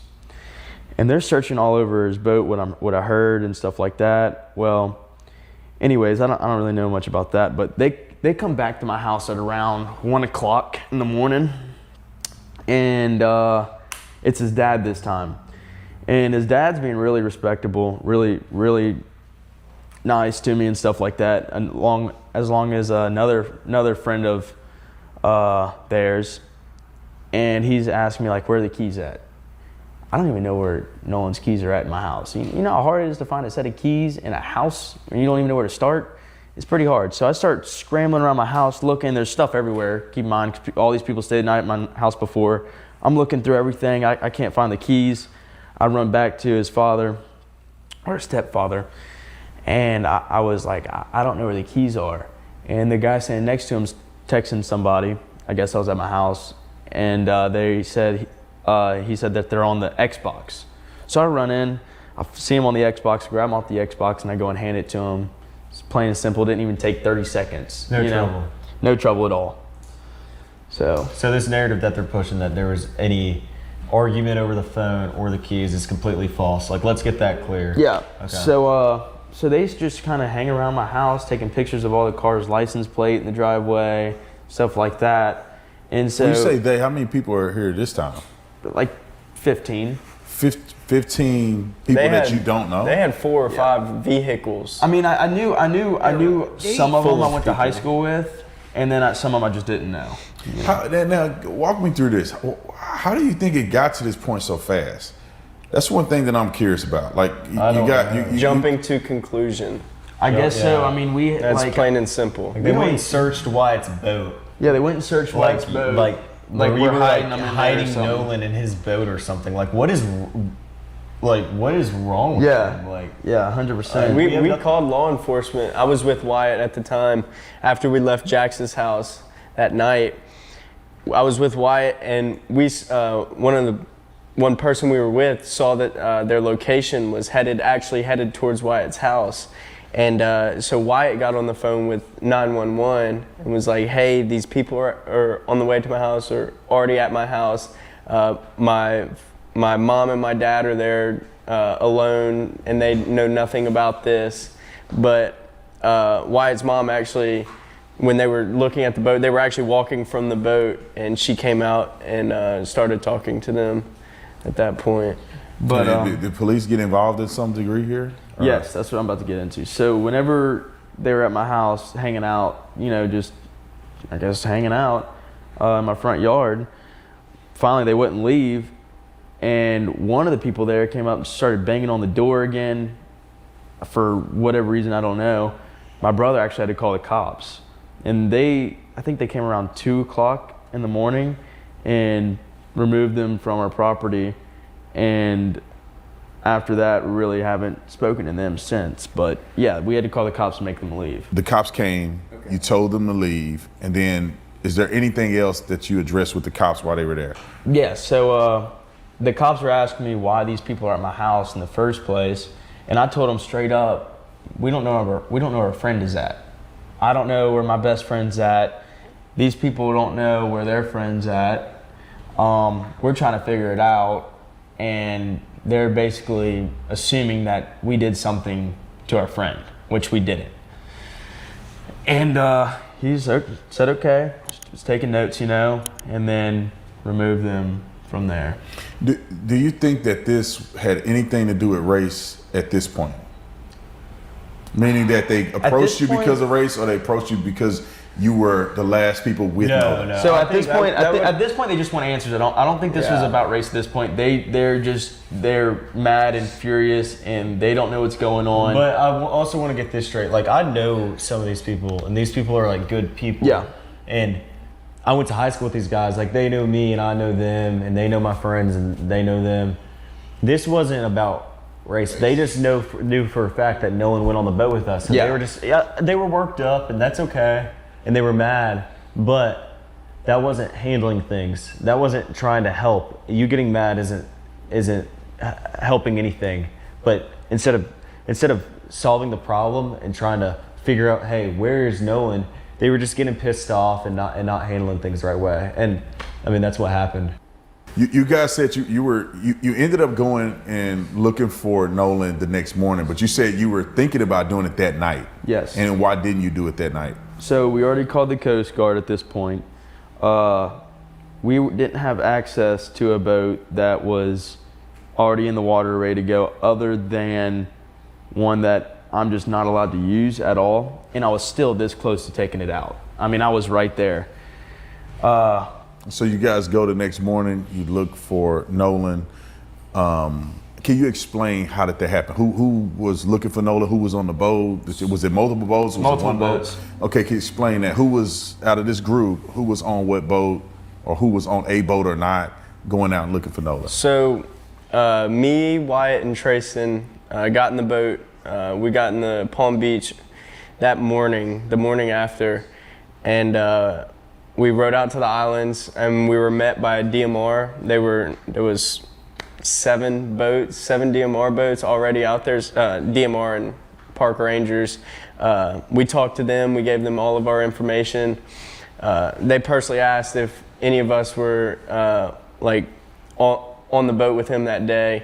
We told them yes. They just said, all right, well, I mean, we got the area scoped out. And then after that, we just went up to the beach. I think we met up with y'all in the water. I took my boat out with Jax and a couple friends of mine, and then my mom and my stepdad. And They were out there too with you? correct. And I just met Morgan and Wyatt and Trayson and his girlfriend out there. And we actually, when I rolled up, I parked up next to Morgan and everybody who was with him, and I was like, well, y'all can run around, or we all planned this out. Morgan was gonna run around the south side while we covered the north side, and we were just gonna try to cover as much ground as possible. But I mean, there were so many DMR boats and helicopters and drones and everything else out there. I don't really know what an 18 and a 25-foot bay boat is really gonna do. So I mean, we sat out there. We went for a couple hours and we looked around and we searched, but we also don't fit the requirement that DMR has, and the tools that DMR and United Cajun Navy and all these departments have to look for somebody. We didn't put that much of a help out, but yes, of course, we went out there and looked for our friend. That's not a question. Who else in the friend group was out there? Did you see Nolan's family? Did you see some of the other kids that showed up at your house? You see anybody else out there? We did see Couple other we met up with a coach that was previously Nolan's high school coach. We met up with him. They said that they had previously already been on the island. They walked a good bit down the island both ways, and they were just driving around the island like we were doing. And we eventually got off the island. We got on this rip current. It was going west out towards Ship Island, and then back towards Biloxi. And we drove that for a couple miles. People were also looking on that too. There was multiple boats out there not associated with DMR with binoculars. There was people fishing the rip, and we asked them, they rode it all the way from Ocean Springs all the way out to Horn Island, and we were like, did you see anything, blah, blah, blah. Because, I mean, if a person is floating in the water, treading water, they are going to be most likely in the rip. And that all comes into play with the washing machine. I mean, you got Explain the washing machine for me. Horn Island and Ship Island, I mean, they come like this, and then there's no island right here, so it just tons of water flows through, the tide goes out. I mean, sometimes it gets pretty gnarly in there, and it creates this big old pool, basically. Yeah. And I mean, if someone was floating, treading water out in the water, that's where they would be. They could be hung up, they could grab onto a log and float with a piece of driftwood or something, or they could find a channel marker or a buoy and grab onto that. So, I mean, there was just main keys that you search for, when you're trying to search for a missing person that has to do with water. And I mean, it's either the island, the buoys, or the rip. And then after that, there's not really anything else you can do. Seriously. And when did you about guys it. communicate with law enforcement? Because the internet, I think, has this false information that you guys never contacted authorities, and that Warren actually talked to me, or you guys talked to me first before you engaged. So when did you guys actually talk to law enforcement and give your statements to them? So as soon as we got off the water from searching for Nolan, Which is on the day of the 5th? yeah, the 5th.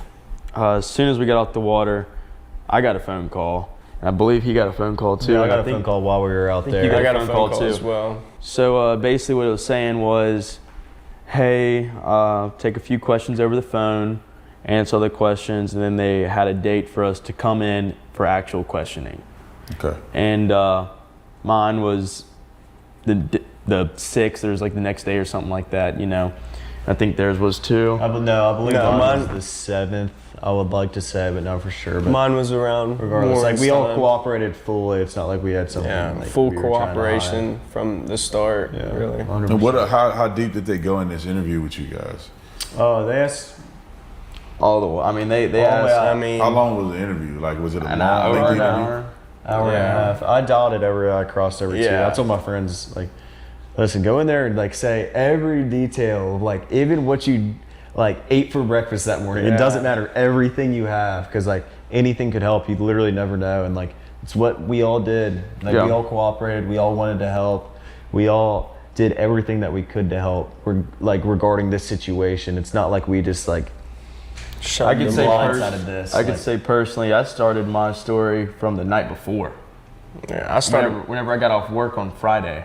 I started my story from last 5th of July. Like, she was like, all right, take me back to day one. And I was like, all right, I mean, we've been talking about this since the 5th of July last year. Like, what literally. we're going to do, like how we're going to make this better, how are we going to make this funner. Like, As far as the investigation is concerned, did you guys give your phones over to investigators? Yes, we gave our phones over freewillingly. It was our choice just to give our phones over, let them look through them, whatever they wanted to do, and got them Because back. we have nothing to hide. We wanted to be fully transparent with, you know, the sheriff's department, everybody else including the FBI, and you know anything to do with justice. We wanted to help out, and that's what we did. We gave our phones up, and like Jack stated, we literally have nothing to hide. So. Yeah. And everybody gave their phones up Correct. Yep. to be forensically evaluated by the FBI? Yes, sir. Okay. Yeah, so while on the topic of phones, did you guys have any access to Nolan's phone? Did you delete anything out of Nolan's phone? What's your thoughts on Miss Christine saying things may have been deleted? My thought is that's a blatant lie. I know for Obvious. a fact that this is the thing. We have no reason to get on Nolan's phone. I have no reason to get on any of my friends' phones. If I had a reason to get on Nolan's phone, I wouldn't be able to get on it because I don't know Nolan's password. I Me don't know neither. any of my friends' passwords. If I handed Jax my phone right now, he wouldn't be able to get on my phone. I have nothing. I'd have him permanently locked out of that thing. Correct. yeah. I have no idea how to get on Guessing Nolan's to phone me. to delete anything. But in the first place, we have nothing to delete on Nolan's phone. Like, I don't know what this, because Nolan didn't take Snapchats that day. That means things were deleted. he was just living in the moment. We were just living in the moment, like every guy on the planet Earth does. I mean, like I'm not sitting here filming my whole day, and I get Nolan. Yeah, took a lot of pictures, but just because Nolan didn't take any pictures from July 3rd to July 4th doesn't mean we deleted something. No, Nolan just didn't take any pictures, and that's perfectly fine. I have one video in my camera roll saved from the 4th of July. So last question, is there anything you guys want to say to the audience? Okay. Well, that's pretty much majority of the video. So their timeline is pretty much that they went out, or they stayed the night. So Nolan and all the boys stayed the night at I think it was Jax's house. Then they left in the morning. They went out there. Then they noticed that the boat was sinking or that something was wrong with the boat. And so then they were like, hey, yo, we got to go. We got to get the fuck up out of here. They told Nolan, hey, bro, let's go. Let's go. Let's get out of here. Nolan was like, nah, bro, I'm going to stay with the coochie. Like, I want to stay on the island. So then they were like, all right, bro, fuck it. Stay on the island. Why? Because they looked at it like everybody that's on Horn Island can usually find a way home. Okay. According to what he said. So then, they get a quarter mile out. Now, a quarter mile out, I mean, you can see that very vividly from the beach. That's not very far out. They call the Cito. Cito gets there, and then once Cito gets there, then they're calling the Coast Guard and whatnot. That's where that little video came from that we showed earlier. And then at that point, they go ahead and get the engines going, and they're able to get the boat on there. They get back, and then I'm assuming this is probably 2 hours ish later. If we are to believe that Nolan was seen 10 minutes before 6 o'clock. Okay, if we believe that Nolan was seen 10 minutes before 6 o'clock alive, then that means that would have put them 2 hours later at Jax's house. They're there, and then an undisclosed amount of time goes by, and then they're asking, hey, where's Nolan? What's going on? Where is he at? We don't know what's going on. And they're freaking out too. Nolan's people, I guess these 15 amount of people show up, and then once they show up, it's like they're like, where's the keys? Where's his phone? His phone says it's here. Warren was the one, obviously in the salmon shirt. He's the one that called his mom. That was where that phone call came from, when they said that he had called the mom and said, hey, Nolan stayed on the island. If you remember that phone call, they had said that in the beginning of this case. Yeah. Okay. So that's what he's referencing there, is that he called and said, hey, he stayed on the island. She's like, oh, but his GPS says that he's with you guys. And he's like, no, that's just his phone. He just left his phone with us. He's still on the island. So that's kind of where that comes from. But yeah. And then I guess, a day later, so the next day, they go out and they help the police, search for Nolan. And I think at that point they don't find him. Then they turn over their phones, and then they do an interview with the police. And then later on is when Nolan's body washes up and they tend to find him. So that timeline that they just gave, what do you think about it? I mean, makes sense to me, especially with my experience in like the Marine Corps and not necessarily partying, but when you're out on endeavors, it is, to me, it makes sense as far as like them showing up together, and especially in my experience with the Marine Corps, someone always ends up lost. You don't know if they made it. You find out the next day they did make it. But typically, the driver of like that party usually checks in on each individual, right? But okay. The timeline all makes sense. Yeah. I can definitely see the Nolan's mom confusing certain things, because I mean, it's not uncommon for an old head to be technologically ill savvy and be like, there's shit deleted, and it's like, you don't even fucking know. You know what I mean? He just didn't post anything. Or fucking the GPS says he's with you. It's like, well, that doesn't mean he's physically with me. It means his phone is here. Yeah. But I mean, and then that sort of stuff plays into like all the like cheaters and shit out there that turn off their location or leave air tags with people or whatever, right? So the idea there is like everything really checks out. Nothing really seems out of place, I would say. Yeah. I mean, when I heard it and I finally got to hear the boys talk about this and give their side of the story, I'm like, yeah, this seems like that it could happen. It seems like they were literally in a situation where they looked at it like, bro, hey, we went out, we wanted to have fun, we've done this numerous amounts of times, you know what I mean? When was that interview conducted? This was done on Wednesday. Wednesday. Yeah, so this is the first 2 clips that I showed you. Those were done on Tuesday and Wednesday, and then that was done on I believe Thursday. So this is very recent. Okay. Yeah, this interview is very recent as of this week. So I wanted to make sure to get like the most up-to-date information about this case, so that way we're not covering bullshit that's old. Yeah. Like, you know, I mean, we got credibility out in this camp, so I'm not Right. trying to ruin our credibility, but yeah, man. So again, it is one of those things where it's just like, I do believe the boys are innocent in this point. Now it just comes down to who the fuck did it. Yeah. You know what I mean? What happened on the island that day? I wish that the defamation lawyer, that's who that guy was that was kind of glazing him or whatever. I wish the defamation lawyer would have said their names or gotten statements or something. Yeah. Like the fact that the only thing that he's gotten is that we saw Nolan alive at 10 before 6. Yeah. And the boys left at 4:30 to 4:45. You know, it's like, and then the Cito video is pretty damning. I ain't gonna lie to you. Like, we thought, and this was just us analyzing the information that was out there for Yeah. the Cito call. We thought that Nolan was on the boat. Yeah. You know what I mean? But the thing is that transcript that the girl showed, that TMZ did, that was fake. Interesting. That was fake. Yeah, TMZ, again, they faked that transcript. That was just somebody listening to it, and they were just writing things down that they think that they hear. And that's kind of what happened with that.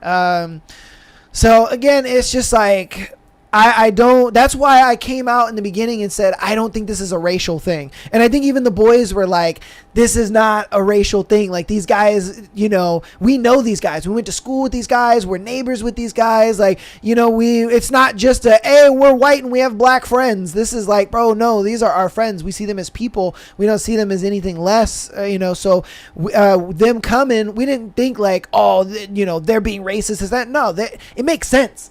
Their friend is like missing. Our friend is fucking missing, you know? So that's why I didn't really come at this with the racist angle, because I'm just like, bro, you got to understand this is, you know, tight knit community, man. This is a group of people. This is just like me, you, and our friends, you know, our people that we hang out and talk to and stuff like that. Like, if something like this happened, we wouldn't immediately go to race, you know? I would. I hate I hate you, Nick. Oh my god. But no, that's good. like I said, man, you know, it's just one of those things where it's like, that's why I didn't really go to race politics immediately, you know? I wanted to make sure that we went ahead and just had all the information when it came to it. I'm glad that they did come out, you know? It's a lie that they didn't say anything. People were like, oh, they didn't say anything. They didn't call nobody. They just went to their rich parents. And no, bro. No, they didn't. They didn't even go to their parents. That's the crazy part about it. They didn't even go to their parents. They called his mom and said, hey, you know, Nolan didn't come back with us. She was like, what are you talking about? His phone says that he's at your house. Oh, no, he stayed on the island, but we still have his phone. If you want it, come get it. The friends came and got the phone. There was no issue there. Then they started to realize, wait a minute, like Nolan is still gone. So then they come back to the house. They're freaking out, this and that. Where's his keys? And what is this and that? The blood on the boat, that was debunked. I remember we looked at a... what is that called? We looked at that article talking about the blood on the boat. That was debunked. That was actually debunked by NBC, I think it was. One of the news studios had debunked that. I couldn't find the interview that they did with his dad. I couldn't find the interview that they did with his dad. If you guys can find it, look up that interview that he did, and he talks about it. He said, no, dude, he's like, when they brought back the boat was clean. Like, he was like, there was no blood on the boat. He was like, if anything, the boat had like small damage on the bottom of the hull, but that was simply because something, when they took the boat out to the island, they must have hit something, and that's what caused the what did he call it? The burge or whatever. Burge, yeah. Yeah, that's what caused that to like start fucking up. So he was like, yeah, my son must have hit something out there, and that's what fucked that up. He's like, but other than that, I mean, there was nothing, there was no blood, there was nothing like that. And so, that I was like, wow, okay. I tried my damnness to find that fucking video. Could not find it anywhere, but I know it's out there somewhere. But yeah, I mean, yeah, dude. Yeah, I mean, it all makes sense to me. It's one of those things where I'm just a person that says nothing surprises me, because at the end of the day, it's the truth, right? I've spent a lot of time in the Marine Corps, and I've literally had people in my platoon from every state you can imagine, right? Like all the way from fucking Maine down to California, Alaska, right? Like I can name all 50 states. And again, right, it's one of those things where I'm not saying that like this is related to the military. I'm just saying that I've met people from multiple states. You get to feel a lot of the culture from all over America, especially with some of the more like Midwest and like Eastern states. You know what I mean? Yeah. So it just, to me, like when like race is brought up or negligence, running away is brought up, it all makes sense, because I've literally lived that kind of stuff in the Marine Corps. No matter like what kind of scenario you think of, what kind of crime you think of, there's one that I've seen inside and outside the Marine Corps as a reflection. So again, without that full picture, to me, again, like I don't know why this full picture is coming out more than a month later, right? Yeah. But at the end of the day, I'm glad it's out. I just want to know what really happened to him, because again, if I'm speaking from his mom and dad's point of view, Nolan's mom's and dad's point of view, of course, if my children go out with you, that's the last I hear from him. And you guys are like, he stayed on the island. You know what I mean? I'm going to be like, what do you mean? You know what I mean? Yeah, I haven't heard from him.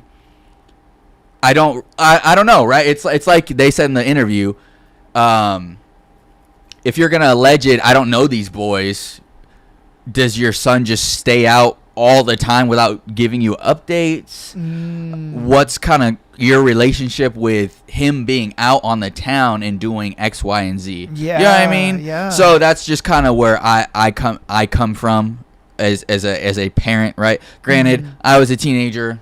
I still think about did stupid shit too. Yeah, right? I still think about the times I made my mom worry, where she's calling me and I'm like, 100%. stop fucking calling me. Yeah, that type of shit, You're cramping my style, mom. So that sort of shit. So like, I Yeah. totally get where she's coming from, where it's like, he left with these boys.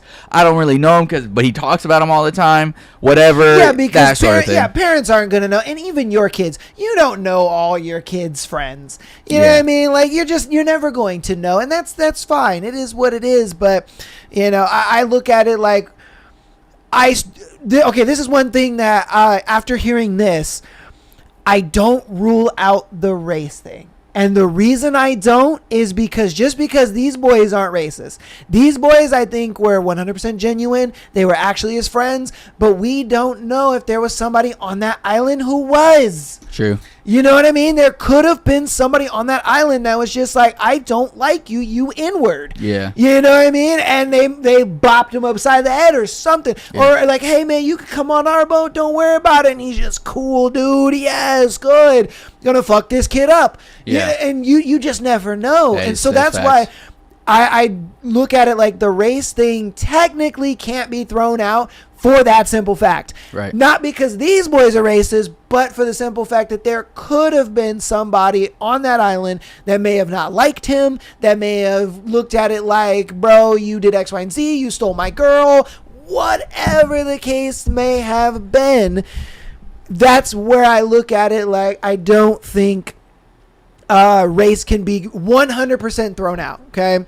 I just don't. I don't think race could have been 100% thrown out just for that fact. So I look at it like with this timeline, it does open our eyes a lot more, and I'm glad that it has come out. And, just like Michael said, it sucks that it came out a month later, but I'm sure there were reasons for that. You know what I mean? It might have been for the simple fact that the investigators of this might have decided, hey, guys, don't say anything just yet. We want to make sure we have certain facts correct. We want to make sure that we have certain things, you know what I mean? Because you got to realize with a case like this, the police and the government, they want everything that comes forward to be 100% credible, as like they didn't hear it from online or they didn't hear it from X, Y, and Z. They heard it because they experienced it themselves. That's what was one thing that really sucked about the autopsy coming out early from the individual autopsy. It really messed things up because it brought about all these narratives. And then it creates a lot of disingenuousness with the autopsy. And recently, we found out that the autopsy from the state is complete. We're just waiting for them to release it. So as of Sunday, August 16th, the state autopsy for Nolan Wells is out. They fully finished their examinations and everything when it comes to the neck and all that stuff. So we're waiting for that to release. Hopefully that releases soon, and then we can kind of go over it. So, definitely stay tuned for that, man, because we're definitely going to go over that stuff. But yeah, man, did you have anything else you want to talk about Nolan Wells before we get into this next segment? Nah, not really. Okay. All right, cool. So you guys let us know what you think about it in the comments and all that good stuff. Now, as he's mentioned previously, he's a veteran. 8 years in the Marines? Yeah, 8 years in the Marine Corps. And you're now out of the military. You would consider yourself a veteran, right? Yeah. Yeah. So I want to play this video, and I want to get your take on this. Because to me, boiled my fucking blood. But I want to hear from you because I know, even though you've gone through the military, even though you've, done that, you have stated on record that you don't recommend people go to the military, right? Correct? So you might have a different take on this, but I do want to hear your take on this, all right? So we're going to go right on into this. I think like people who served in the military are some brave heroes. You're terrorists, bro. The U.S. is a terrorist country. We know this. We know that they bombed that elementary school in Iran. We know this. If you fought in any war other than World War I or World War II, you are a war criminal. And if you served in the military for benefits, what you're telling me is you care more about your benefits than the fact that you're supporting and being the backbone for a terrorist country. You are scum. If you serve in the military currently, you are scum. And every time I see somebody post their uniform, their nice camouflage uniform, I'm going to tell you about yourself. And all they ever say after you tell them about themselves is, "Oh, bro, shut up, bro." Because they know they can't say anything else. They know they're terrorists. They know what they're doing. They just don't give a damn. Stop it. All right. What is your take on that? I feel like that guy's a little too ignorant to be opening his fucking mouth, and he probably should just shut the fuck up, right? And again, that's his first point to the idea of, yeah, all they ever say is shut up. One, there's so many other wars that were involved where, yes, the very people at the top may be the terrorists that he speaks of, but everyone that joins is not inherently just going to be fully on board with whatever ideas that are being fought for through the government, right? So, especially for myself, I had one idea in my mind, and that was the American people, the freedoms that we have. I signed up to protect those specific freedoms, right? After doing 8 years in the Marine Corps, I realized that I necessarily wasn't playing a part in that, right? I was playing my part in molding young minds, younger than mine minds, and some older, as well as I was part of building into the capabilities of our military, but I understood that I necessarily was sacrificing a lot more than what I was actually, that I originally was trying to sacrifice, right? I wanted to sacrifice myself for those freedoms, and then I realized that there's a different agenda with that. So while I do agree that the military and the government play a part in some of the atrocities that happen in the war times, I do not agree that just because you're a veteran or a service member, you are scum, whatever this fucking brain dead monkey is talking about, right? And that's coming with from a military brat, as well as parents that served in both the Vietnam. So my parents served in Vietnam. I've had family members that served in Iraqi freedom, enduring freedom, that sort of thing, right? As well as I didn't serve in any one of those battles or wars, but I was overseas. So the point I'm trying to make is that is a brain dead claim that's very one-sided, very short-sighted, very narrow-sighted, and has pretty much no claim to it, right? It's just a 60 second, I'm going to go viral by aggravating people. Yeah. Very baseless claim. But to that point, right, there are people that do commit atrocities that ride on the fact of, like, I was a service member, I was doing what I was told, right? And so you can make an argument for either way. More times than not, I look at the person down to the individual's intentions, right? Because again, a lot of people hated on Vietnam veterans that were in the war that, again, were forced to be there. It was either you pay an exuberant amount of money and you go to jail, or you sign up for the armed forces and you go to war for us. A lot of people were in that scenario of like, dude, I'm not going to fucking prison. My pops included in that, right? Because at the time my mom could not be infantry, so it's impossible for her to be in that situation. But my dad, he was forced to go. He was one of the veterans that when you come back, they spat on him, right? And so it's really stupid to me that someone that barely has any life experience would say something stupid like this, right? Yeah. And it's like, oh, World War I, World War II. Well, the Korean War, the Vietnam War, like all the battles that we fought, the bombing of Lebanon, the Frozen Chosen, all those wars, battles that Marines fought in, where they're like, dude, we have no fucking choice. We just got to make the best of what we got. To say they're scum or they're playing into this they're terrorists. They're playing into this propaganda that the government's trying to push. It's just fucking stupid and brain dead. You know what I mean? So, I guarantee he probably made that one video and that was it. That was the end of his fucking argument. You know what I mean? Well, look, I'm gonna teach this kid why he's wrong. All right, why our service members are not these terrorists that you think you are. Okay, so we're going to talk about a good old position in America called the Secretary of Defense. All right. So the Secretary of Defense is the head of the United States Department of Defense and serves as principal advisor to the president on all military and defense policies. Second in authority to the president, the secretary manages national defense operations, military budgets, and millions of service members and civilian personnel. All right. So you had mentioned that we had bombed an Iran school. Well, you want to know who did that? Who said that we should bomb that school? Well, let me introduce you to our buddy Pete Hegseth.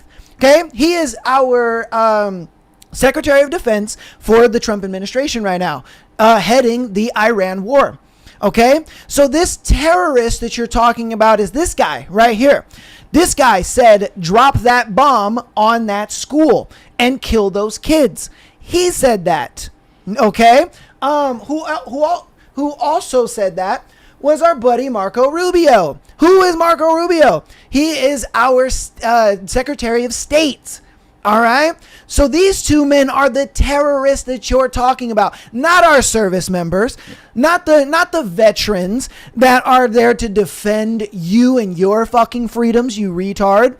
These are the men that you should be looking at as terrorists. Now, you talked about all the wars and this and that. All right, well, you know, we're going to look at Donald Rumsfeld. Who was Donald Rumsfeld? Donald Rumsfeld was the Secretary of Defense during the Iraq War. When we went out there and we thought it was weapons of mass destruction. Well, guess what, bro? We lost that war. All right, got our butts absolutely whooped, and everybody's like, we got gold, though. Duh. Bro, no. This is the terrorist that sent millions of people over there to go die. to go die for nothing. We went over to Iraq and died for nothing. He's the terrorist. All right. And then you wanted to talk about the Vietnam War. All right. Well, who was the Secretary of Defense during the Vietnam War? It was Robert McNamara, whatever you want to call it. He's the reason why we went to Vietnam. He was the reason why we were there for so long. Why young men and women were getting drafted. And if you didn't abide by the draft, guess what? You got fucking incarcerated. Yeah, prison time. These are the guys that are the terrorists. These are the guys that are making these decisions to bomb these kids, to kill them, to do all these atrocities that America is happening. You need to understand that the men and women in the United States military operate under what's called chain of command. All right. And these guys are at the top of that said chain of command, aside from the president. All right. So who they take orders from is these guys. They don't sit there and decide. There's not an Air Force guy at a console and he's like, you know what, dude? I got this access to this Tomahawk missile. That school of kids looks delicious. Yeah. Dude. No, bro. No, Pete Hegseth and Marco Rubio, they're in a room with Trump saying, hey, we need to blow this school up because if we blow this school up, then it shows the Iranians that we mean business. And Trump's like, oh, well, that makes sense to me. So go ahead, do it, send it out. And then Marco Rubio and Pete Hegseth, they're just like, ha, so sweet, dude. Fucking sweet. Let's bomb these fucking kids, bro. Let's bomb these fucking kids. So then they send the chain of command down. And guess what? The soldier who is pushing the button for that Tomahawk missile to go out, guess what? He's just following orders. So you think somebody who's just doing their job and following orders is a terrorist? No, bruh. And it's more than likely that once it gets down there, they're like, hey, we got word that there's enemy combatants in this fake elementary school or no longer occupied by children elementary school. Yeah, they get fake information. Yeah, we need to, especially because the idea is they want to spread misinformation as it rolls downhill. So that way, if anyone picks up on it, they're going to be like, oh, shit, like they either know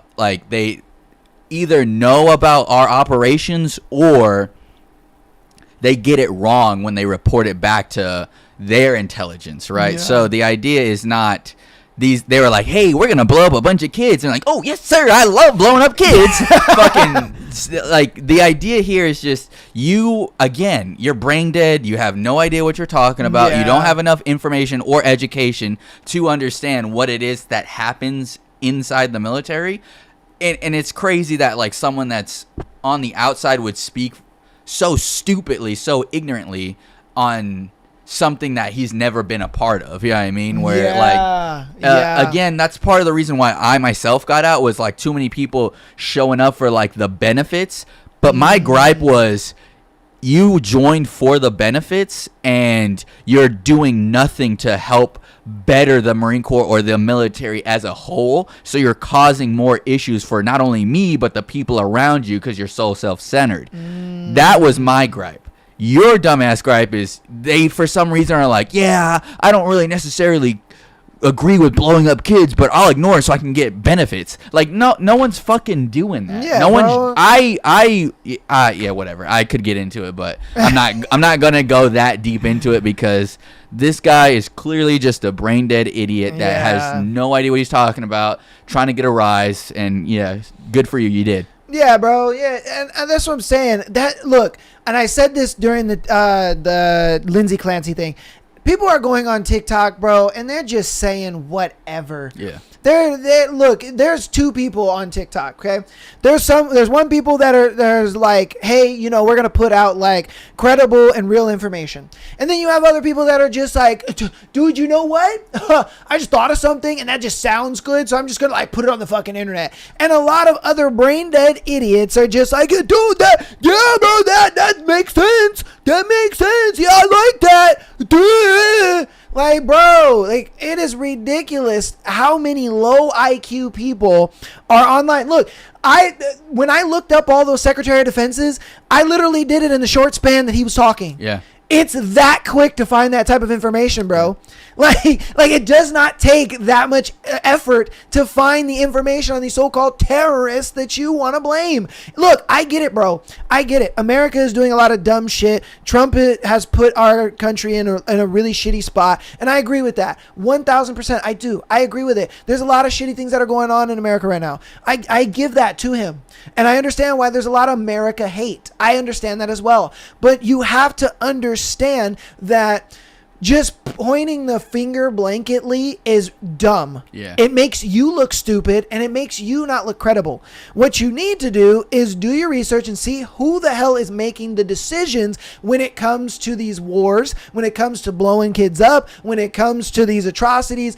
And honestly, it starts with our Secretary of Defense, because nothing militarily happens until the Secretary of Defense says, you know what? This is what we need to do. Then they go to the president. They say, hey, president, we believe that we need to blow this up because of X, Y, and Z and this and that. The president says, you know what?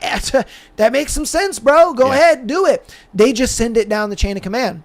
Yeah. And the soldiers, a lot of times, think that they're doing something good. Yeah. You know, I guarantee you when the SS Abraham Lincoln, I believe, was the carrier that shot that missile that hit the kid's school, you know, for them, they probably looked at it like, oh, yeah, you know, like, why are we bombing a school? Like, we know this is a school. It's not like we don't. And they probably looked at it like, oh, yeah, you know, like he was saying, they misconstrued the information of just like, yeah, bro, no, this is like enemy combatants. They're held up in there. They have a whole bunch of guns and this and that, blah, blah, blah. And so they're thinking they're doing a good thing.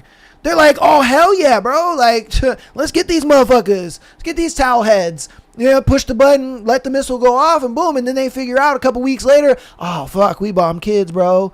Like, you know what I mean? I guarantee you these service members were just like, oh. And again, fuck. It's either follow orders or go to jail. 100%. You know what I mean? You're fucking with people's livelihoods, freedom, stuff like that, Yeah. right? And I'm not saying that you should sacrifice your morals for whatever is going on around you. Yeah. However, it is not, again, nothing surprises me. It's not uncommon for, even if someone down the chain of command probably knew and was like, yeah, I can't tell my men this. We got to like switch up something. You know what I mean? Yeah, make it convincing, something. So it's one of those things where someone along the line is probably a terrorist. Like they all agree with the same thing up until a certain point. And then from there on out, they're like, all right, you know what? Like, we got to change the narrative a little bit so these guys can actually, you know, pull the trigger. Yeah, because nobody's going to willingly push a button for a missile onto a school. Yeah. I'm sorry to say it. Like, nobody's going to sit there. I don't care who you are. They could be one of those guys that join the military to kill people for, legally. They could be one of those guys, and they're not going to kill innocent people. You Right. know, they're going to kill people that they think is bad people. Yeah. You know, that's what they get off on. They're like, yeah, I fucking killed terrorists. I killed bad people. And, you know, of course, the chain of command is going to, you know, bring that down like, hey, bro, hey, buddy, you know, you're killing terrorists, bro. And he's going to be like, oh, okay, Yeah. beep. You know, so I'm telling you, look, if you guys take anything away from this scenario, if you guys want to sit here and you want to point the fingers at somebody, you point the fingers at Marco Rubio and Pete Hegseth, okay? They're our Secretary of State and our Secretary of Defense. They're the ones who are leading this shit, bro. All right? They're the ones that lead this shit. Now, you know, you can point the finger at Trump too, because obviously he's the one that's just like, oh, okay, yeah, that seems great. I'm all about it. Israel told me the same thing. Yeah. You know what I mean? Because that's just how that goes. But again, it's like if you want to point the finger at somebody, you don't point the finger at the people who are just doing their job. And if they don't do their job, they go to jail. Yeah. Like, bro, what the fuck, man? Like, I know I wouldn't want to go to jail. I'd be like, hell yeah, I'm pushing this button. What are we talking about? It just is what it is, man. So, all right. We're going to get into EDP. All right. You know, we got a couple clips on this. I don't know if you want to talk about it before we play the clips. Which one did you want to play first? What did you want to play in order? So I was just going to get into it because Okay, go ahead. So there's multiple clips of EDP going around right now. And the idea is, if you don't know the origin of this man was he was just an angry black guy on the internet. People liked his personality. You know, he was fucking. There was another there's another guy, I think, unless I'm confusing them, there's another guy that would just like go to places and say a bunch of angry shit about like KFC and fucking, you remember that was fucking, that there's a guy out there. And is he the chimping out guy? No. Oh, This was okay, way okay. back in the day where there was a angry black guy that would go, he was like, oh, I went out to KFC the other day and the fucking cashier lady was talking to me and was like, hello, sir, would you like some of our delicious chicken? And like, no, bitch, I'm here to lick your titty. Of course I want some chicken. That's one of his famous lines, right? And EDP is along that same line, right? Okay. Where he was just fucking angry, saying shit, ranting on the fucking internet. Yeah. And so he became an internet personality. He had a YouTube channel, and up until he fucking, I don't remember the YouTuber's name. I don't keep up too much with these people, but he got baited out by another YouTuber that was doing some catch a predator type deal, and he ended up exchanging messages, going back and forth with a 13-year-old girl, what he thought was a 13-year-old girl, right? They eventually lure him out, and they're like, hey, why don't you come meet up with me? I made cupcakes, yada yada. Fucking, this man gets caught up there, right? He shows up and he's like, yeah, I'm fucking here, you know? And then so they come out the cut like Chris Hansen, and they're like, yeah, so you admit to trying to fuck a 13-year-old girl? And he's like, yeah, I mean, I guess, right? I mean, is my life over? And they're like, pretty fucking much, just depending on if you cooperate or not, right? Yeah. Apparently they botched that, right? I don't know what really necessarily was the key factor to them botching it, but allegedly it was if the underage girl reaches out to the adult first, or the underage person reaches out to the adult first, somehow that stops them from being held accountable. I don't know exactly, right? Okay. I also don't really want to get that 100% right in case there's someone out there like, I can't wait to use this. But the idea here is he didn't get caught once, he got caught twice trying to do this shit. And then after, again, it being botched, he went out and made a documentary about, you guys can't put me away, right? I don't know what the fuck's going on in this guy's mind. I watched the entire documentary on it, and to me it just seems so disgusting that there's this, it was just a PR stunt, right? Yeah, all the proceeds are going to what is it? A charity that donates to underage victims that get assaulted, right? Okay. But I'm going to play a couple clips here of just some things that stuck out to me, and then we'll talk about it, right? So you can play this one. Let's do it. Not a pedophile because I do not have a sexual attraction to fucking 5th, 6th, 7th, and fucking 8th graders. Now, mind you, motherfucker, if you 16 or 17, nigga, and you got your titties bulging the fuck out, a motherfucker might actually whack off to your pictures a few fucking times. Yeah, This nigga is crazy, bro. Yeah, and Bruh, you see, come on, man. See, this is the problem I have, right? Is again, just disgusting shit, right? Disgusting fat, overweight, disgusting animal talking like this about children. And this is after him getting caught twice. He goes on here and says some shit like this, right? You can play the next one where a lot of people had the idea of, you know, why can't he fucking find someone his own age or an adult or whatever? He did. He found someone his own age, not his age, older than him actually. So okay. Finally hit the jackpot, and I would like to introduce my beautiful girlfriend.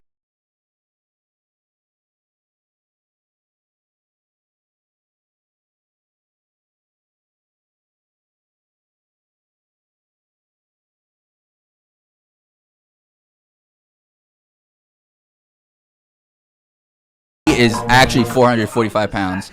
So she. They're 800 pounds together. How do I want to say that? It is something that definitely She situation where refuses to have sex with this man. I've been with what's her face, Marissa, for almost a fucking year now, right? Still ain't gotten shit. He did a bitch. You know what I mean?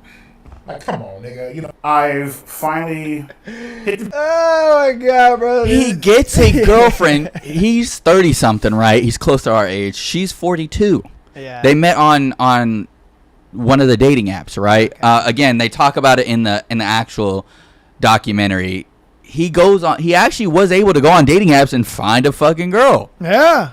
So again, the whole argument of he made an argument of like I couldn't find anyone my age. Yeah. Found someone, found an adult. He said my beautiful girlfriend. He was with her for a year. Yeah. She was like, I'm not fucking you. Why would you? Why would you fuck something like that? Man, like, bro, like, absolutely disgusting. That's disgusting. I don't even know why she agreed to be with him for a year, though. Yeah. And again, so they did break up, right? Obviously, he wasn't getting nothing. Yeah, they broke up. Yeah. She, in her mind, she said on the documentary, and this is why I don't fucking like the documentary because it's just a bunch of bullshit, right? EDP talks about in the beginning, like, I couldn't find anyone my own age. When I found someone that was actually interested in me, I felt like I had a connection. I had to run with it, I was still scared because it was wrong, yada, yada, yada. And this is what, in my mind, says that this was just a PR stunt. He doesn't actually have these ideologies of like, yeah, if you got your titties bulging the fuck out, like I might whack off to your picture. Maybe he does, right? But the point is, it just seems like this big PR stunt to try to get him back into where he was, right? And that's why, in my mind, I don't really fuck with the idea of like, oh yeah, the proceeds go to charity, whatever. But you're putting it at the expense of glorifying a fucking pedophile or pedophiliac actions, And to me, that's just so disgusting. The fucking creator, Mike, whatever, I think his name is Mike Klum or something like that. Yeah, Mike Klum. Klum, faggot, whatever. Yeah, Mike Klum. Yeah, he's a fucking retard. I don't like that he did this because it's, again, glorifying pedophilia, and it really just needs to be taken out from.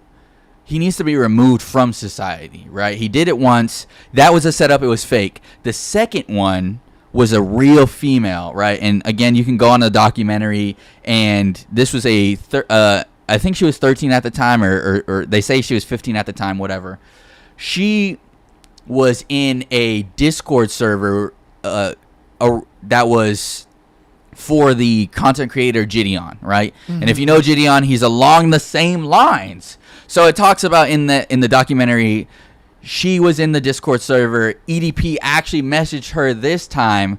Gideon coerced her into sticking with it so that way they could put him behind bars, right? I think somewhere in there that was another blunder on the YouTuber's part, because it talks about how he didn't actually meet up with her or try to actually engage in that kind of stuff of like, hey, they never talked about actually linking up. They just confronted him, and then he knew like, oh, so this is fake again, and then he dipped off of that, right? Stopped talking to her again. But she was, I won't say forced because, well, actually, I would probably say forced, right? She's only a 15-year-old girl. Yeah, this is when they're talking about how this was like the 13-year-old with the first YouTuber, right? Okay. Did you want to play this part? Yeah, you could play this part, and it'll explain the first instance, and then a little later on, it'll explain the part about the 15-year-old, right? So if you play from here, yeah.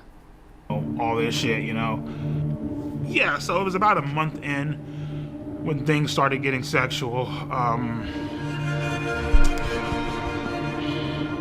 Listen, I know your body is growing and you're starting to develop. That's why I agreed to this. I want to be your first. 13-year-old. Why did I respond to a 13-year-old? Desperation, isolation, loneliness. It's boring as fuck.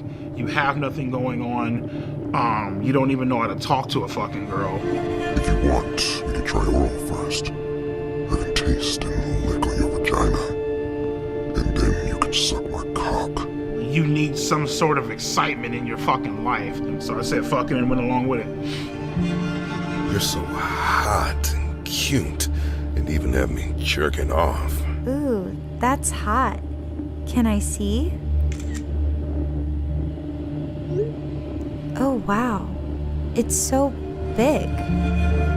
At the time, me sending sexual pictures to a 13-year-old, I was fucking lonely and just not getting any fucking action, not getting fucking laid, not having the confidence to talk to a girl of my age. It was a fucking shit show. I want to bend you over my table and just slide my cock inside you and slowly begin to take your virginity. I want to fuck your innocence away.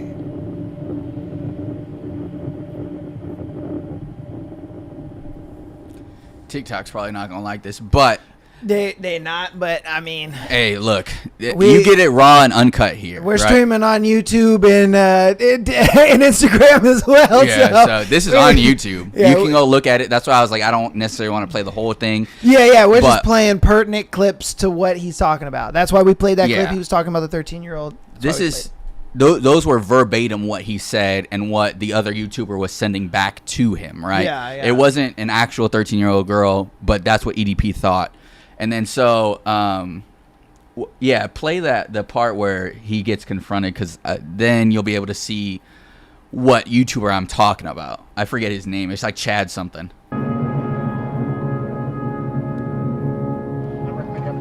I was like, that's where it happened what's the up, first EDP? time. Yeah, and he's like, what's this up? YouTuber. And he puts his hand out for a fist bump, and I give him a fist bump. And then he tries to fist bump CC Unit, and CC Unit's like, I don't like fist bump people like you. Well, fist bump? I don't fist bump people like you, man. I mean, when he wouldn't fist bump me, I mean, it felt like the classic case of fucking rejection. So, okay. And, I told him, like, hey, we got to kind of go over things with Sophie. We have you talking to Sophie, correct? Yes or no? Right. Okay. I was caught red-handed. Shit was about to go down. And he's like, I'm just here to get a cupcake. They had the transcripts, they had the log, they had the screenshots and all that shit. And I mean, I basically just told him, yeah, man, I'm just here to get a fucking cupcake. I don't know what the fuck's going on. Again, so what brings you out here today? Well, I was actually coming out here to pick up a cupcake joke, and then go back home. The EDP 445 situation. Yeah, so again, that's the YouTuber that botched it the first time. Okay. Second time, there was an actual, again, 15-year-old girl involved. She explains in the documentary that she kind of went along with it because she felt like she had to, as well as she had a potential music career that she was trying to get off the ground. And so we're about to play that right now. She didn't necessarily say, I was forced to. She tried to play like kind of both sides, and she was like, yeah, I'm more of an opportunist. Those are her words herself. He should be able to find it, but like the idea is, when, in my opinion, there was an actual 15-year-old girl here, Gideon should be held accountable in some instances, because it's like you were like the puppeteer master in this little girl being exposed to this kind of predatory behavior, right? And that really didn't sit well with me. That should be it. Again, the whole documentary, like, as you guys can see, there's like lighthearted music and there's like production and all this kind of stuff that's really just, to me, making light of the idea that the first one wasn't real, but the second one was definitely very real. There was an actual underage girl exposed to all types of illicit shit that she shouldn't have been exposed to. You know what I mean? And she kind of that's Kayla, the 15-year-old, right? Yeah. Yes. So we're gonna play that right now of just pretty much what he was talking about. She's the one that wanted to. She said, "Oh, I only did it for my music career and all that stuff," right? Yeah. Okay. So we're gonna play that right now for you guys. I first replied to EDP because I always reply to anyone who messages me, and I didn't know who he was, but I freaked out because he told me he was suicidal. And sooner rather than later, he started sending very flirtatious messages. Since the day you messaged me, I've been dreaming about sliding my cock deep deep inside that fresh pussy, just fucking away your innocence, showing you how a real man does it, pinning you against the bed and taking your virginity. A while later, Gideon added EDP into his Discord, filled with kids, for a Q&A. And then when I told people like in the server that EDP texted me, Gideon quickly knew about it because his manager told him.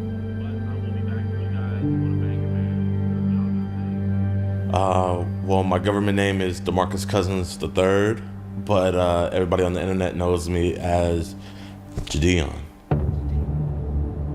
Yeah, this is like right when I saw the information, I was like, you know what? This is gonna be it, and I want to make sure that I don't screw it up. So I hit up Skeet because he knows, and he's actually gotten people prosecuted before. My name is Skeeter Gene, also known as Skeet Hansen. I am a professional Chris Hansen impersonator on YouTube. And I continued messaging him because it was very like encouraged for me to keep doing it. I didn't really want to, but I didn't want to disappoint anybody. The way that ass looks in those leggings, I need you on top of me now. I've always wanted to be with a little emo girl.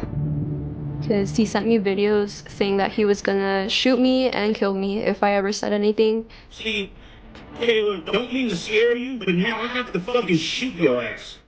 I have to critically injure you and possibly put you in the fucking hospital. It's not worse. Not only that, I have to kill everybody. It was uncomfortable. Like there was days where I didn't even like want to leave my bed. And he was trying to fly me out to Vegas on my 16th birthday to give me, quote, birthday dick.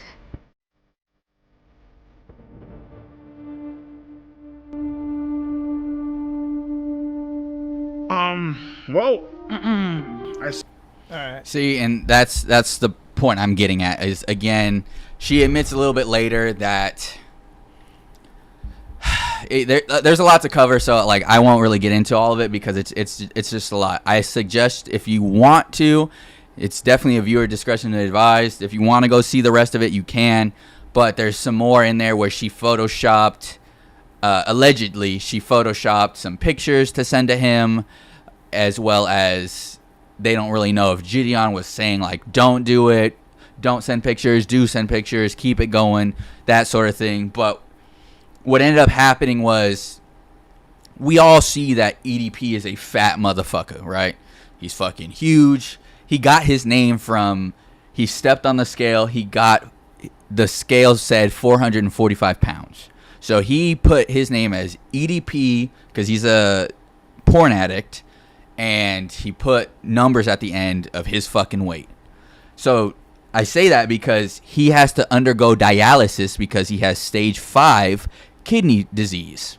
And if you don't know what kidney disease is, it just means that your kidneys can no longer work or function as they normally would. So you have to go somewhere and have your blood filtered manually outside of your body, recirculated back in, because your health is just that bad, right? So he does dialysis a couple times a week. He goes to an office to do it, right? Instead of having in-home. So he goes to an office. That's when Skeet and Gideon go to confront him. They think they have enough evidence. They go to confront him. But because there was no actual meetup, I think that's where the case actually fell through. So they just were like, hey, you've been doing this with a minor. And he's like, well, there was no actual meetup. I didn't do anything. Whatever, yada, yada, yada. And we're going to show the clip of that right now. Yeah. It's EDP in the flesh. I love you, bro. And as I'm walking into the dialysis center, these motherfuckers pop out the goddamn van. Yo, what's up, bro? Right then and there, I was like, give me Kayla's address because I'm about to hop in this car and I'm about to go blow this bitch's brains out. Texting me right now, so he told me, fuck you, bitch. I don't give a fuck if you're a minor. I don't give a fuck. Oh, well, you know, she's just a girl. You can't be doing that shit. Bitch, you gotta die. He cussed bro. Yeah. And it's sad. To me, it's just truly sad. Wow. Especially because, again, it's alleged, but Gideon coercing this young woman into doing this kind of stuff Yeah, it's a little crazy. is also crazy because it's like you're exposing her to a predator. You know what I mean? It's almost the same as using your teammates as bait in a way, right? And that's where this doesn't really sit right with me.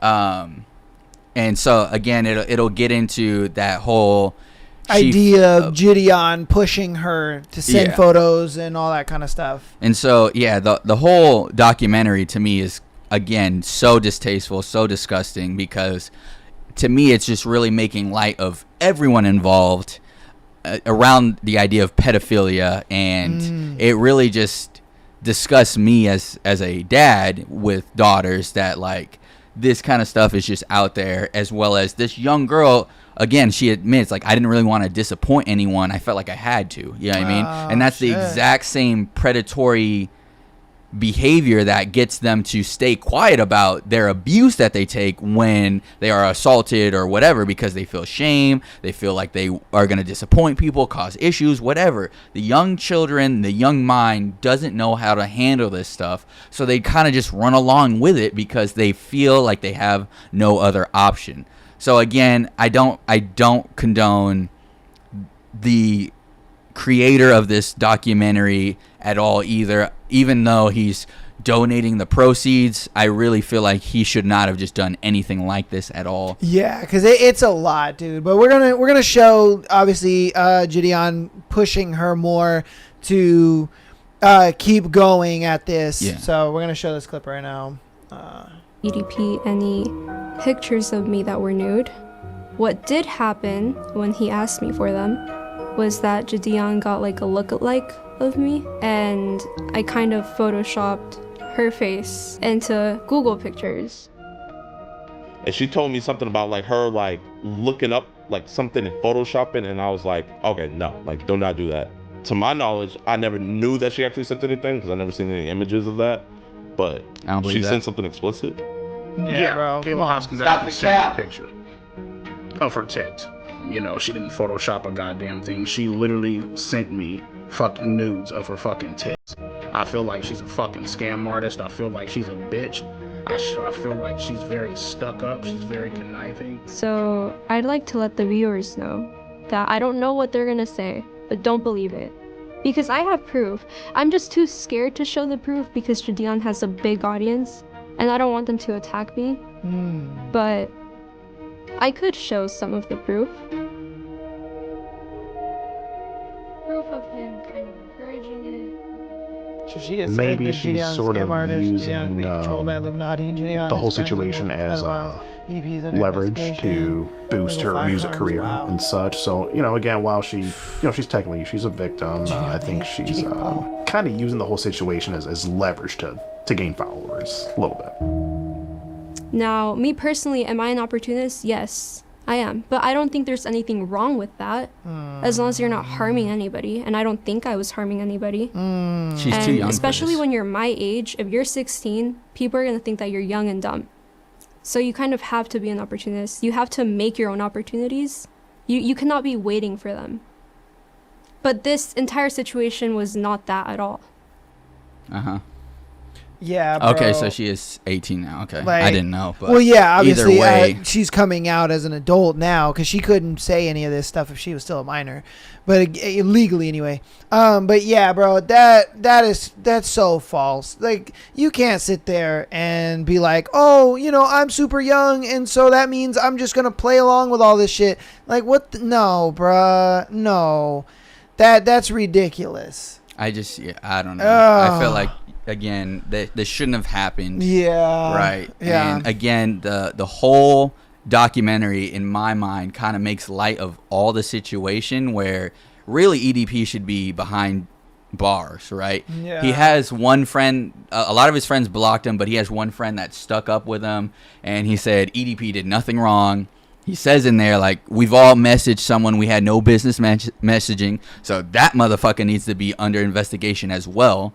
And, you know, there's just so much in that documentary that just points to red flags and in my mind, validation of pedophilia for some reason that, of course, they even have a lawyer in there that states like, oh, EDP could still be charged. I think this is stupid, yada, yada, yada. But again, you went on the documentary and you talked about, I think this is dumb, but you're participating in the documentary. Yeah. Like, I don't know what kind of lawyer he is, but at the end of the day, this to me, this to me says your credibility is now diminished if you're gonna be participating in this shit. So you can play that part. Yeah, here's the lawyer.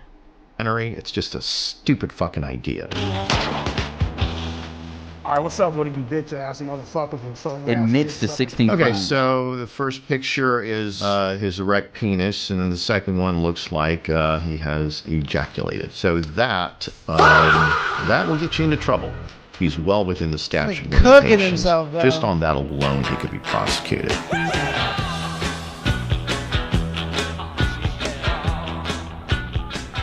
So yeah, like he said, even the lawyer is like, bro, just on that alone, he can be prosecuted. Yeah, so like, what are we talking about here? This man? whole thing, and then again, there's that lighthearted music in the background. It's just like the production, all of it to me, it just really points to the idea that like we're trying to make light of it. If you go into any of the clips on TikTok, Instagram, whatever, people are in the comments talking about like, I can't hate this man, his personality is too whatever, and that's what I feel like this is coming from. It's all a ploy to get him back into the limelight so that way he can rebuild his career, and I think it's disgusting. Yeah.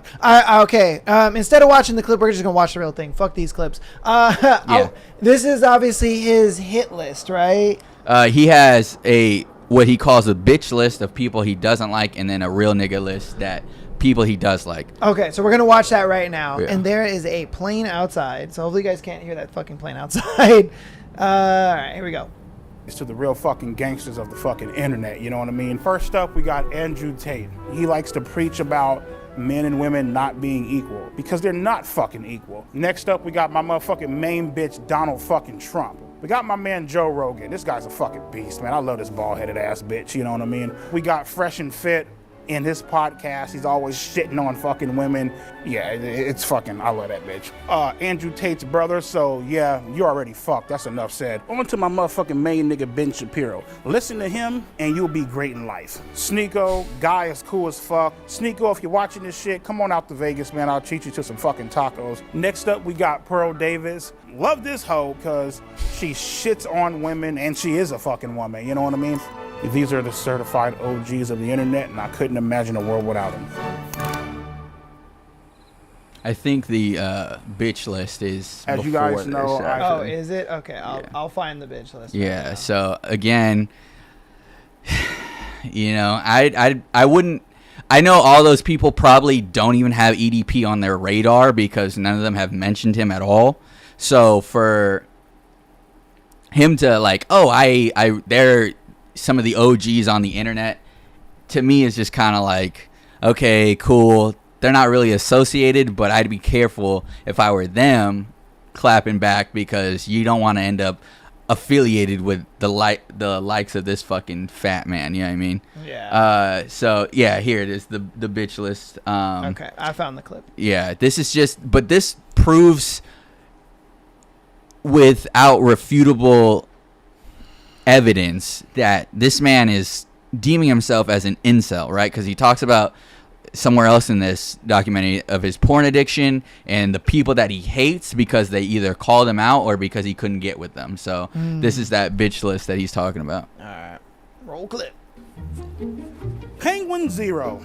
This motherfucker's a goddamn disgrace to fucking humankind. It looked like this motherfucker ain't washed his ass. Hi, everybody. Go suck a dick, bitch. Next up, we got Keemstar. His content sucks ass, has no fucking talent, just a fucking lowlife. Oh, let's see here. The next fucking Mudahar. Get off my fucking nuts before I piss on your face on some R. Kelly shit, okay?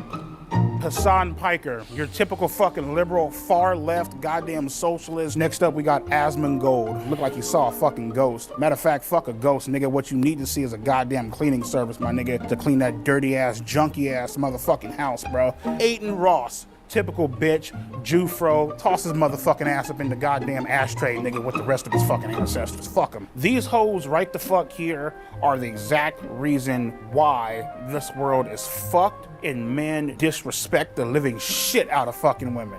XQC. Bitch, speak the fuck up. I always thought this guy was a bitch. We got Destiny. Probably gets fucking pine cones and tubas rammed up his fucking ass. Oompaville. That's how I feel about him. Ethan Klein. I think his wife, his girlfriend, whoever the fuck it is, I think she's very beautiful. I think she could do way better than this motherfucking loser. Listen, man, you need to come on up over my house and I can give your ass some real good fucking dick instead of fucking with this punk ass nigga. And that wraps up my certified bitches of YouTube. Yeah, and again, there's the point to that is like he's just an incel. You know what I mean? He's just mad at the world because he can't get fucking laid for real. And now, again, there's this fucking PR stunt blowing him up where he's, you know, trying to make that comeback where, you know, he before was living a pretty good life. But this motherfucker to talk shit on anyone else's career as a not only a pedophile, but a fat motherfucker that needs dialysis at 30, right? Yeah, bro, that's But crazy. typically, the people I work with need dialysis in their later years in life. But this man needs to go. If he misses a dialysis appointment, he will die within 1 to 2 days. Yeah. Because his blood will be so filled with gravy that his heart will stop because he's so fucking fat and stupid. And he later admits in there, like, hey, I know I could eat better and do something to change my weight and my life, but ain't nobody got time for that because I work 2 jobs and I'm fat and lazy and stupid. So he admits in there, like, yeah, if I miss my appointment Friday, by Monday I'll be cooked, right? And I'm like, well, let's try to make him miss his appointments, dude. You should not be out here spreading the propaganda of, if you got your titties out as a 16-year-old, I'm going to beat my shit to you. You need way more help. And he does have a therapist, actually. She has chosen not to really explain or reveal too much about herself because obviously people will probably get pretty pissed off and be like, what the fuck? What do you know? And why are you supporting this sex offender? But he does have a therapist that he's working with to try to become better, whatever, yada, yada, yada. I think he just needs to be put down, in my opinion. You know what I mean? Yeah. Oh, man. I mean, what do you think of all this stuff, Rig 4? Honestly, bro, to me, and I had a, like, inclination, okay? I was like, I think, you know, he's this way, but I don't know for sure. Now, this was confirmed when he talked about his real nigga list, okay? What his real nigga list told me is that he's what we like to call a red pill masturbator. All right. Now, what the fuck is a red pill masturbator? A red pill masturbator is one of those guys that he listens to Andrew Tate. He listens to Myron Gaines. He listens to Sneeko, and he listens to Pearl, and he listens to all these guys, okay? This is a lot of stuff that we talk about on our show today. We talk about a lot of red pill topics. We really do. Just because we understand that men and women are different. We understand that, you know, men need to be leaders and women need to be followers. We understand that, you know, men and women are different and, you know, feminism is stupid and all this kind of stuff. That is really what all those creators embody, okay? But there are a lot of guys who consume this content and then don't apply any of it to their life. So, for instance, Fresh and Fit, I watch them very frequently. I really do. I think they have a lot of good moments in there where they teach a lot of guys how to make money, how to be in shape, how to show frame, how to understand women, all that good stuff. Andrew Tate even has some stuff where it's really good as far as, you know, he's like, hey, this is how you need to be a hard worker. This is how you need to be in life. This is how you get out of the fucking rat race, and this is how you deal with things.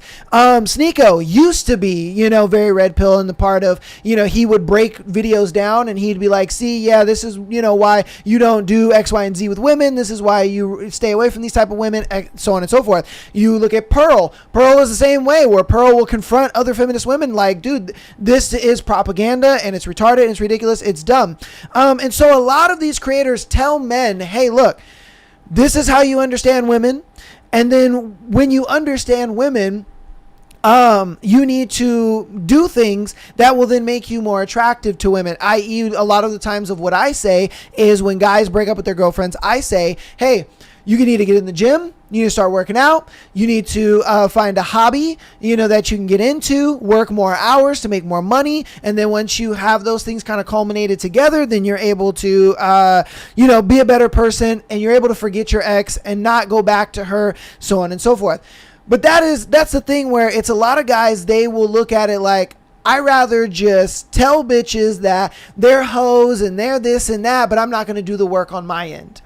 And that's what a lot of guys do, is they're just these red pill masturbators, where they're like, oh yeah, fuck these whores, and they're this and that, and they're 304s and blah, blah, blah, blah, blah. And they say all these things, but they don't do anything to fix themselves. They don't do anything to lose weight. They don't do anything to make more money. They don't do anything to be a better person in society or make themselves better. They don't do any of that shit.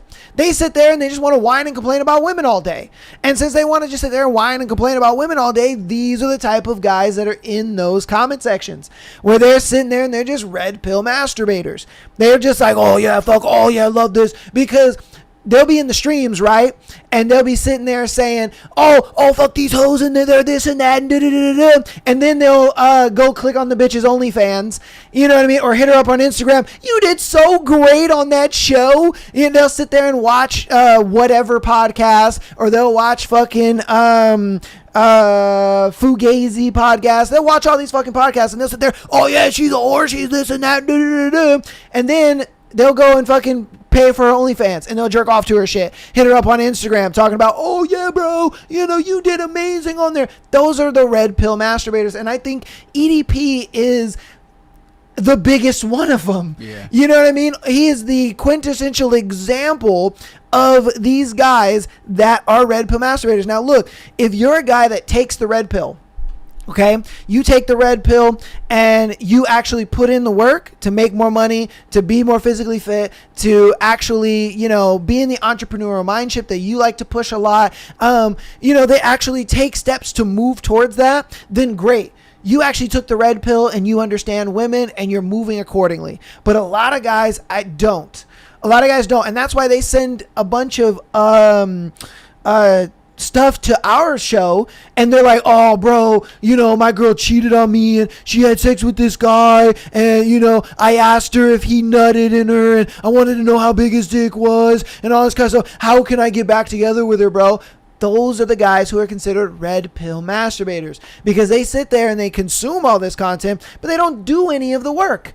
They'll sit there and be like, yeah, man, I'm going to tell bitches to shut the fuck up and all this and all that. And then they get with their girl, and their girl is just telling them what to do. And they're like, oh sure, babe. Yeah, whatever you want. Yeah, no, it's fine. And this is something that ever since I started this show, I've dealt with. I've dealt with red pill masturbators since the beginning. And it's one of those things where it's like, I can give you all of the... I can give you all the information and all the help possible, but unless you put in the work... nothing I say is going to help you. You know what I mean? I can sit here and tell you all day long, bro, to get in the gym, make more money, get hobbies. You know what I mean? Stick up for yourself. Don't fucking sit there and, you know what I mean?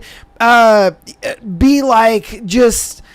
I don't want to say a beta. That's weird. I hate that term. But don't just be like a yes man to women all the time. You know what I mean? Like you even experienced it when I was talking about, that girl. She made the video and she was like, all these guys just gave me money and they just bought me pizza and they did whatever. And we were like, bro, these guys are stupid because they're just buying her things for no reason. Yeah. They don't even know this girl. Bro, what are you doing? Why are you just buying shit for her? And then they're in our comment section talking about, oh, bro, we can't be nice, bro. Oh, we can't do things for a girl, bro.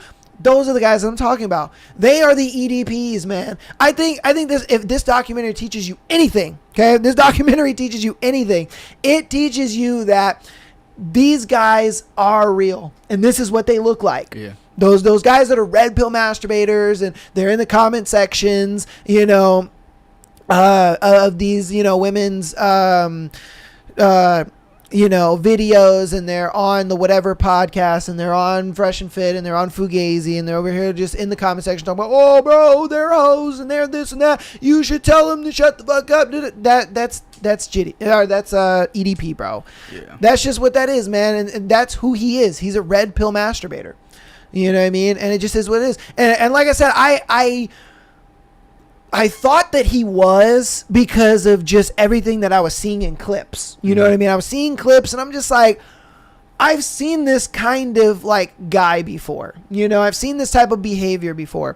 And, you know, it's indicative of a red pill masturbator, but I didn't know for sure.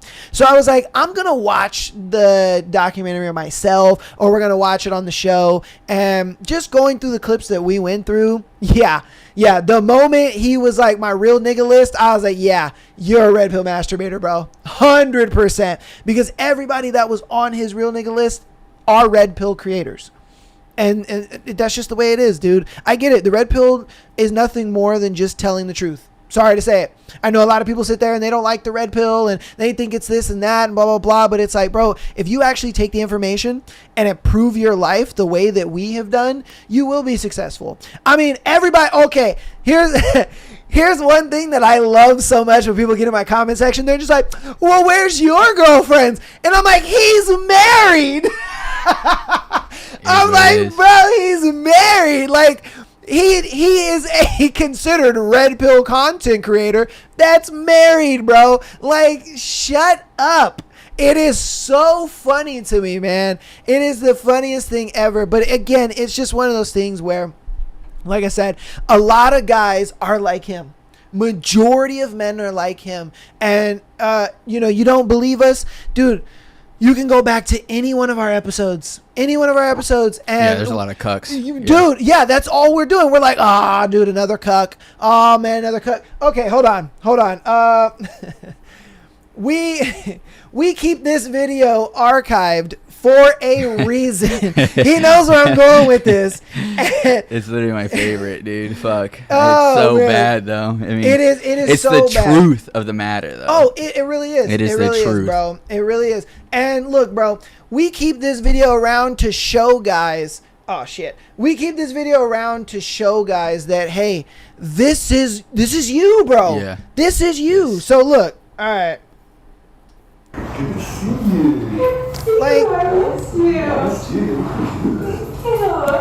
This is what you look like when you come into on our show. You send in your submissions and you're like, oh, well, she slept with my best friend, or she slept with her boy best friend, and I wanted to know how big his meat was, and I wanted to know if he cummed in her, or where they were together. Did you like his dates better than mine, or whatever the fuck? You know what I mean? Yeah, I mean, dude, we archive this video because there are so many guys that get stuck in this position of like, oh, I don't want to lose my girl, and oh my god, I'm da da da da, and it's like, dude, I get it. My words aren't enough. Yeah. So I'm gonna show you a video of what you look like. Yes. You know what I mean? Of this dude's girl literally hopping, dropping hips on another guy. Yeah. You know what I mean? It's like, if you look at that video and like, that could never be me. Yeah, we did a segment about that too. What ended up where you said could never be me, but did end up you? That's what you guys are doing. Yeah. Yep. That's exactly what you guys are doing. Yeah, man. I mean, it just, and again, like I said, it ties back to the EDP thing where it's just like a lot of guys idolized EDP and who he was, and there's still people that do idolize EDP. Crazy enough, even though he came out as a PDF. Yeah. Like in the documentary, he said, yeah, bro, I am a PDF.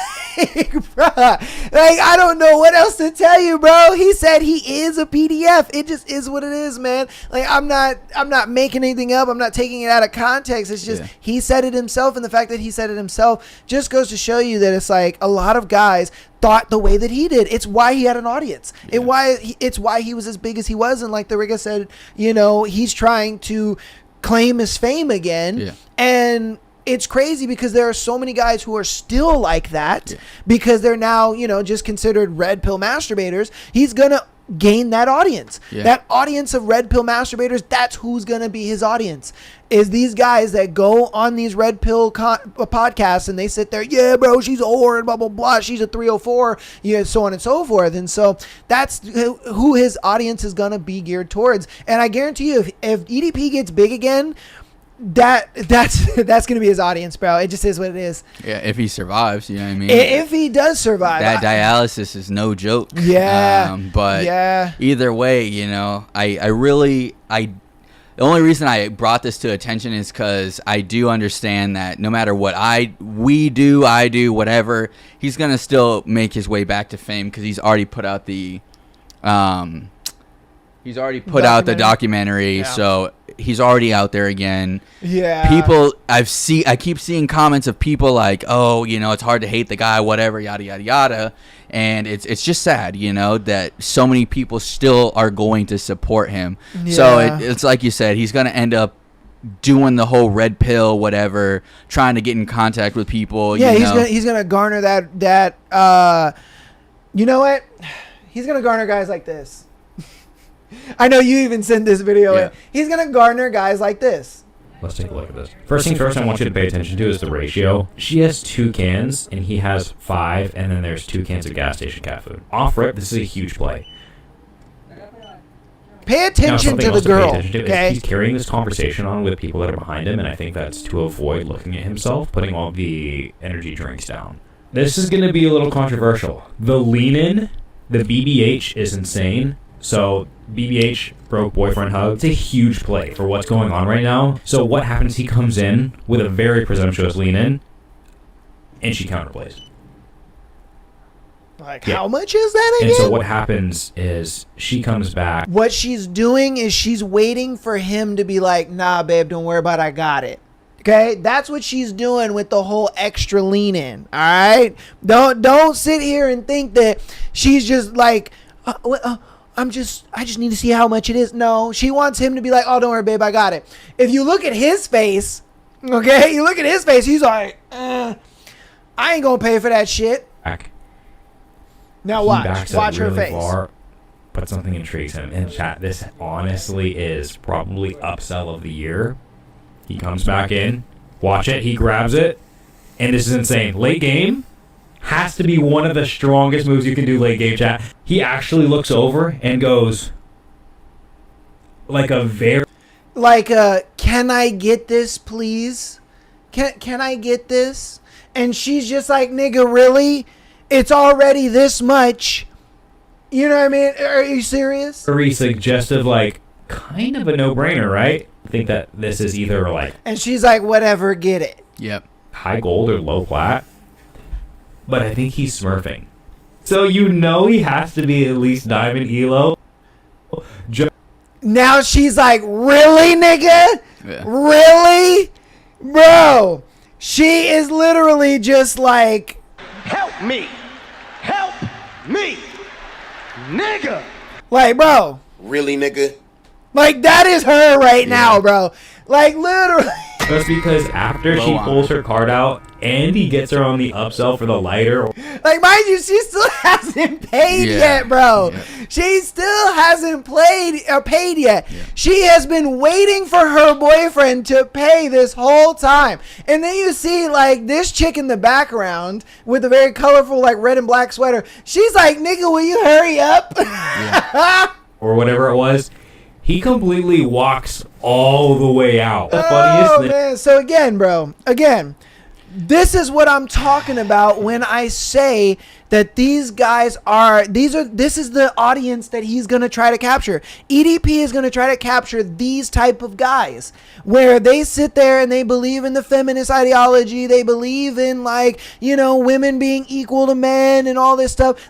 This is the type of guy that he is going to try to capture. These are the type of guys that are sitting there, oh yeah, she's a 304 and she's a whore and this and that. And then he's going to go pay for her OnlyFans. And then he's hitting her up, oh, you did so great on whatever podcast. podcasts. Like, bro, these are the type of dudes. These are the losers that write into our show talking about, oh, bro, yeah, my girlfriend cheated on me. My fucking dyke-looking girlfriend cheated on me. God damn it. My fucking dyke-looking girlfriend cheated on me, bro. And, now I don't know what to do. Help me get her back, bro. Like, shut up, man. Pretty sad. Pretty So, bad. yeah, bro, look, again, it's one of those things where it's just like, if the EDP documentary shows anything, it is that the majority of men that are out here, claiming the red pill and doing all this stuff, bro, a lot of these guys are what we call red pill masturbators. Just is what it is, man. Just is what it is, bro. And if you want to take anything away from it as well, is, there's always an audience out there for someone. Again, watch the whole documentary. You'll see that EDP has friends that think like him, much like the Rig 4 said. They're gonna start cultivating a community of fucking red pill masturbators. Yeah. Probably gonna set up a gang of we talk to fucking underage girls, and if you're an underage girl, join our Discord. Oh, 100%. And it's just, it's gonna get pretty freaky. I'm not gonna lie, and it's so sad, know. And the problem is, you men out there that are red pill masturbators are women centered, and you have no idea. You have the blinders on where you're like, oh no, I fucking hate women. Yeah. And like, my life's not about women and yada yada yada. But all you do is spend your time either majority of the time hating on women, rest of the time masturbating to them. Yeah. And because the thing is like, what I was going to say to that is, what a lot of guys do is since there are more red pill masturbators than there are guys like us that look at the red pill, we understand women, and we just move accordingly, and we become these guys that women want, i.e. the fucking reason why he's married, you dummies. It's one of those things is where it's like, what these guys will do is, since they take in the red pill rhetoric, right? And then a guy who's like living with his mom in his mom's basement, or they don't got a job, or they don't have a car or whatever, they're trying to tell a chick, oh no, you gotta do X, Y, and Z, or bitch, you gotta do this and that. And she's like, nigga, what? Huh? I had to pick you up. Yeah. You the one that ain't got no job. You make $30,000 a year bagging groceries. You put fries in the bag, nigga. Who are you talking to? And so again, then they that's where this whole hate for women comes in. And so then they look at it like, oh man, we call it red pill rage. Okay, we call it red pill rage. And they go into it and they have this red pill rage, and they're like, oh, forget women. Women are bad and they're horrible. All of them are whores and all of them are this and that. And it creates this bad precedent on the red pill where it's just like, bro, the red pill is just the truth. The red pill is not like hating women. Hell no. Like, if anything, me and the Rigger get on this show so that way we show you female nature and how to avoid the bad women that men should not be putting their time into. Let's just be real. We show you guys these videos and we say, hey, bro, these are the type of women that you avoid. These are the type of women that are going to give you a headache. These are the type of women that are going to sit there and say, oh, yeah, we had sex, but now I'm pulling consent and he raped me. Like, these are the type of women we sit there and we say you should avoid these women because of X, Y, and Z. And we even show you videos of women saying the same thing. Yes, yeah. You know what I mean? Like it's crazy to me. Like, look, okay, I'm going to show you guys a clip that I did. I'm going to show you guys a clip that I did where it perfectly encapsulates what it is that I am talking about. Is it? No, it's this one right here. Get this up. clip right here. So we're going to play this clip, 3-minute clip. And I'm this perfectly encapsulates what I'm talking about when I say that when we get on this show, we tell you the types of women to not date and take serious, and then I will show in this clip, it'll show a woman saying the exact same thing that I'm saying. I actually have 2 clips of this, if I'm being real with you.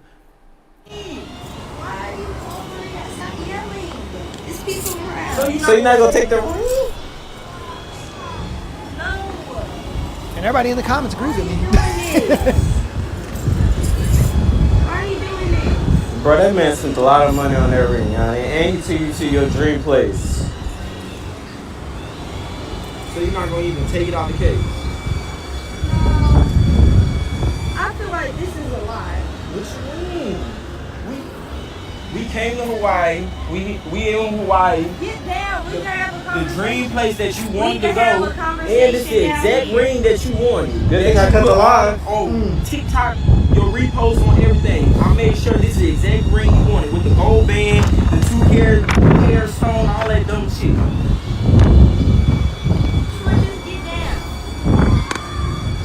I can just fuck your cameraman.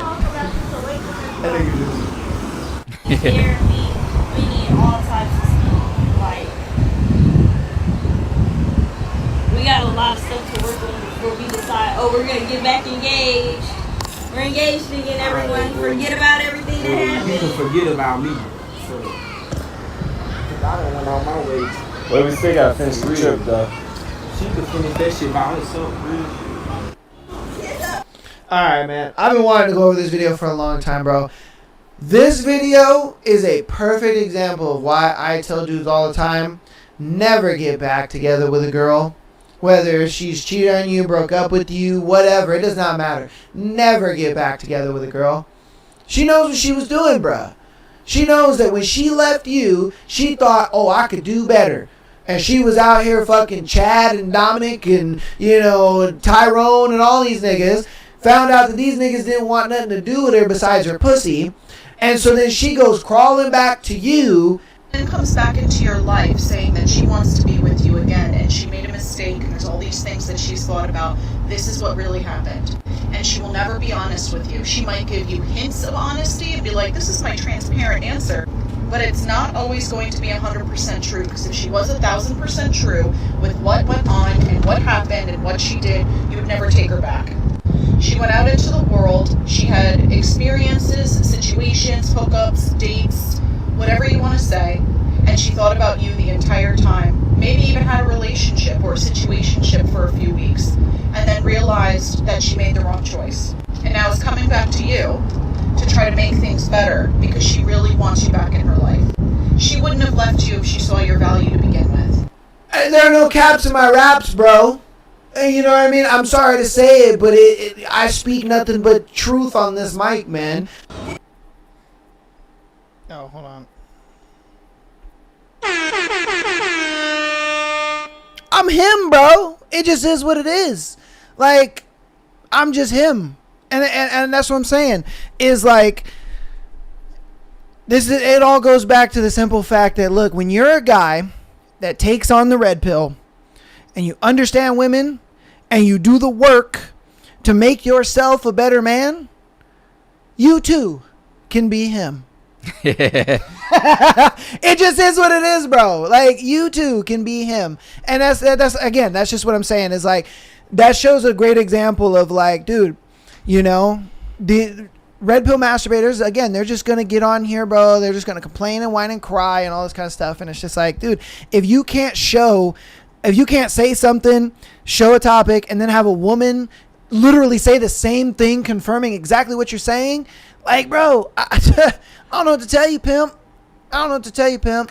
Like, it just is what it is, man. It is what it is. Yeah, and that little boy throwing a fit and all that type shit. In reality, you have no one to blame but yourself, 100%.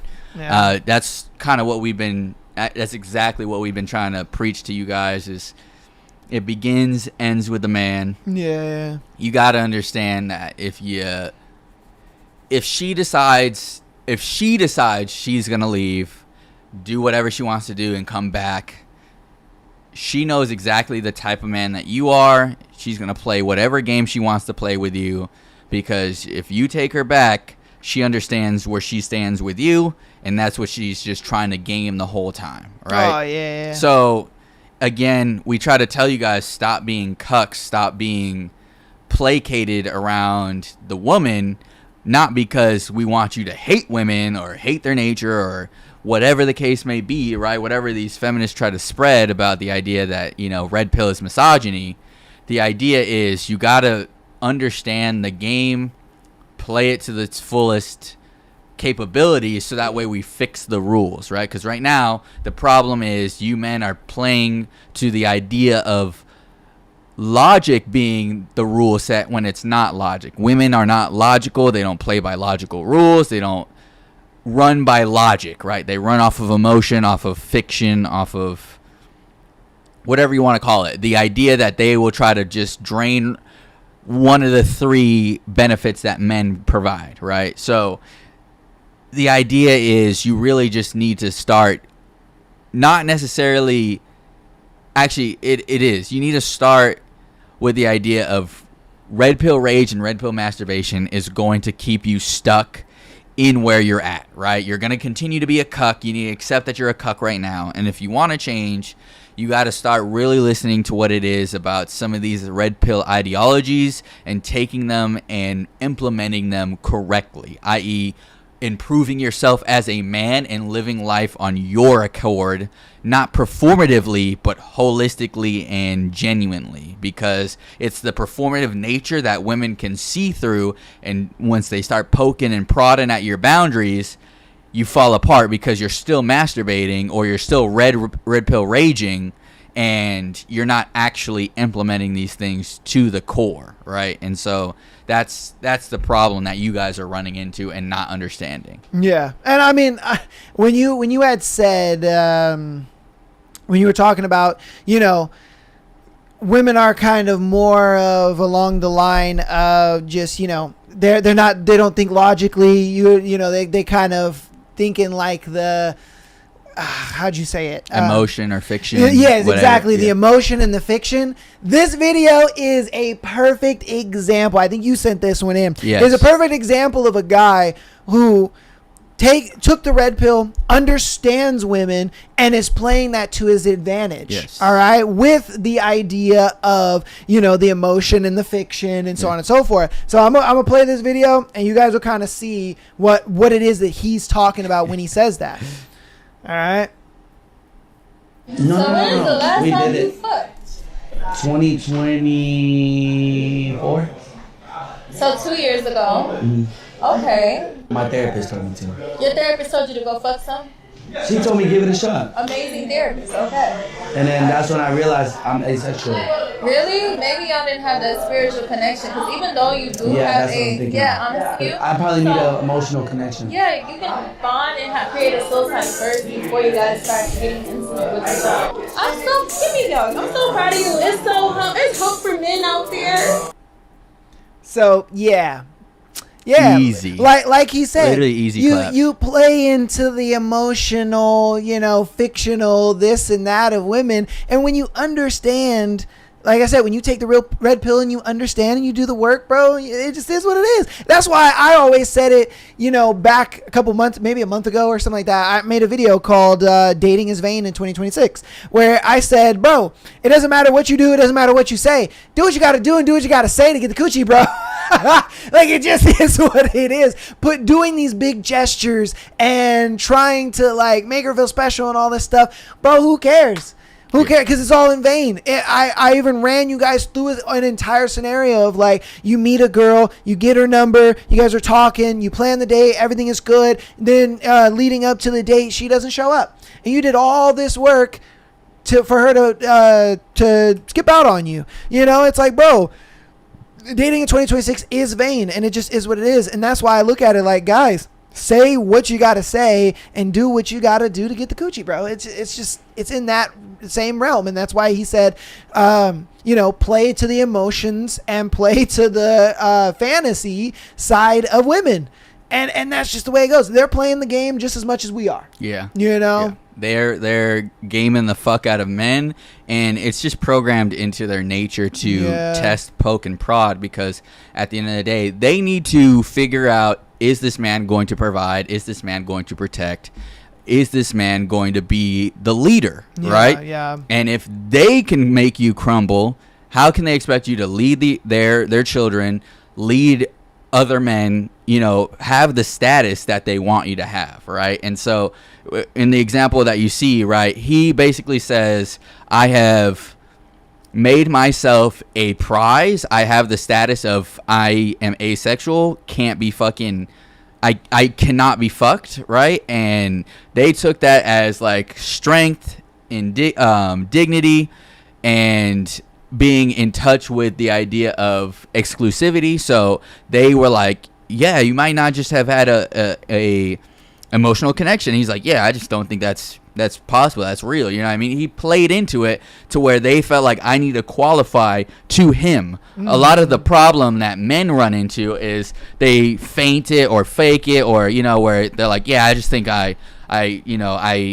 could not have an emotional connection with a woman. And then they're like, they test that boundary of like, oh, really? And then you're like, but I think the right woman, like, I could connect with the right woman. Like, if someone, you know what I mean? And then they're like, see, this motherfucker desperate. This motherfucker was lying the whole time. Fucking idiot. And then they're like, oh, it doesn't work. What they said is bullshit.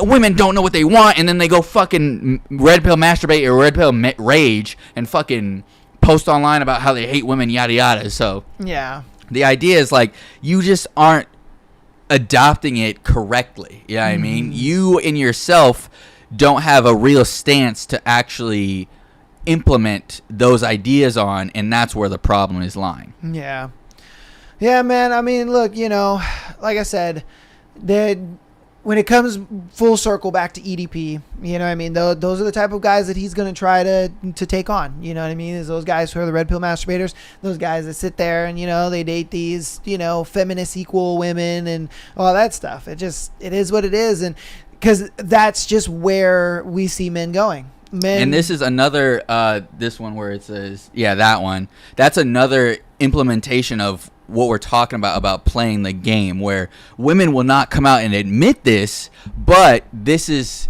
that rhetoric that they want to play into, but they will not admit it, right? So if you play the clip here, you'll see what I'm So talking you about. were kind of a little bitch all weekend? What? You were at a bachelor party in Vegas for 4 days and you played blackjack the entire time? Yeah. Oh my god, that's kind of lame, isn't it? That's kind of sad. Baby, I'm sorry, I'm a little confused My here. boyfriend played blackjack and swam all weekend. Not very sexy. Not very cool. I, for one, think that being honorable to your girlfriend is the coolest thing you can do. It's fine. Whatever. It's fine. I don't even care. I mean, yeah, I hope it's fine that I didn't cheat on you. It's fine. It's just fine. Is it? Because it's perfect. What the hell's going on here? I sat here comfortably all weekend just knowing you weren't going to cheat on me. I wasn't even worried. Not even a little bit. Do you know how boring that was? I'm sorry my story about honoring our relationship is lame and boring to you. So what'd you do? What did you do? Did you go to a David Blaine show and ask him to make your balls disappear? Because clearly you didn't have any all weekend, so... Yes, we went to a David Blaine magic show, and no, he didn't make my balls disappear. So lame. He made a rabbit disappear, and everyone thought it was awesome. Great. David Blaine turned my boyfriend into a pussy. Thank you, David Blaine. Why are you being so mean? When you weren't at David Blaine, were you grinding on one of the Magic Mike dancers? What? Claire, most people would be relieved that all Straight their boyfriend cooking in this Vegas boy. was playing blackjack. Would they? Yeah, I think they would. You are so f***ing stupid. Do you know that? Claire, this doesn't make sense. This doesn't make sense. You told me to be good this weekend. You looked at me and you said, you're going to Vegas, please be good. I can't believe I have to explain this to you. I said that so that you would be bad. What? What do you mean, what? That's the stupidest fucking thing I've ever heard, Claire. Maggie, please, I am dying over here. Please, just tell me. Tell me you did something cool in Vegas so that I can actually look at you like a man. Okay, fine. Okay, here we go. What? If you want to hear something, one night I was out at the club with the guys and we got bottle service. And, Okay, yeah, that's one of more the like girls in the scandalous outfits carrying the bottle sort of came up to me as she was coming to our table and she started backing up into me and I didn't want to do it at all, but I couldn't help myself. My hips started kind of moving towards her and, we're dancing. So you and danced on her and then what? I got a semi. Okay, good. And then you took her back to your room. No! Oh my No, God, Claire! no! After like 3 seconds of the gyrating, I asked her to please get off me because I told her I respect my girlfriend. Oh my God! I'm faithful to you. I love you. Ew! Why is that you? No, Mikey, no! Fumbled. You fumbled. Claire, why are you acting so I didn't ridiculous? my girlfriend? Like, what are you, 12? Yeah, so it's a bunch of All bickering. right, look, with this, I'm gonna show you guys a video that's perfect. I did a video of this. Oh my God, where is that video? Here it is, right here. Women. Okay. TikTok cam. Women love cheaters. Okay. Pardon me. Sorry. These are for you. Stop. Yeah. They're not. Yeah, they are. You're not turning her on now. I'm just telling That's, I don't have to turn her on. No. You can take them. Really? They're for you. Are you selling them? No, they're for you. Are they part of this gift? No. What do you think? You agree? Not at all. Why do you disagree? I mean, it's all situation based. You can't say all women love It's cheaters. attraction is exactly the same for every individual. The only difference is it's different for men and women. That's it. It's But what the does same that have for to do every with woman. women love There's cheaters? not a woman out there that goes, you know what, I don't find a Ferrari attractive. I want a man without a Ferrari. There's not a single woman out there. There's not a single woman out there that goes, I don't want a man with money. Because that's resources. That's how he survives. There's not a single woman that says that? Not a single woman. What is this based off of? No. But what is that based off of? Like, where are you pulling these? Would you ever say, you know Can what, I want to tell go you what this. this should say? It should say Look, let me women get- have the potential to love their partners despite cheating. Cheating is attractive because it shows options. No, it's If you don't have options, you can't cheat. Can you Have a good cheat? day, love. I mean, yeah, you can. You can. I got things to do. Have a good day, love. Hey, I agree with him. I agree with him. Women love cheaters. And why is it that they love cheaters? It's because of made choice copying, bro. Yeah, man. It's made choice copying. Is the behavioral phenomenon where an individual's preference for a potential mate increases if that mate has already been chosen or paired with someone else. Why is mate choice copying ingrained in women? All right, in women. All right, why is mate choice copying ingrained in women? Why? Because Briffel's law. Briffel's law is an anthropologic concept stating that the female, not the male, determines the conditions of a family group, and a relationship only occurs if the female derives a benefit from it.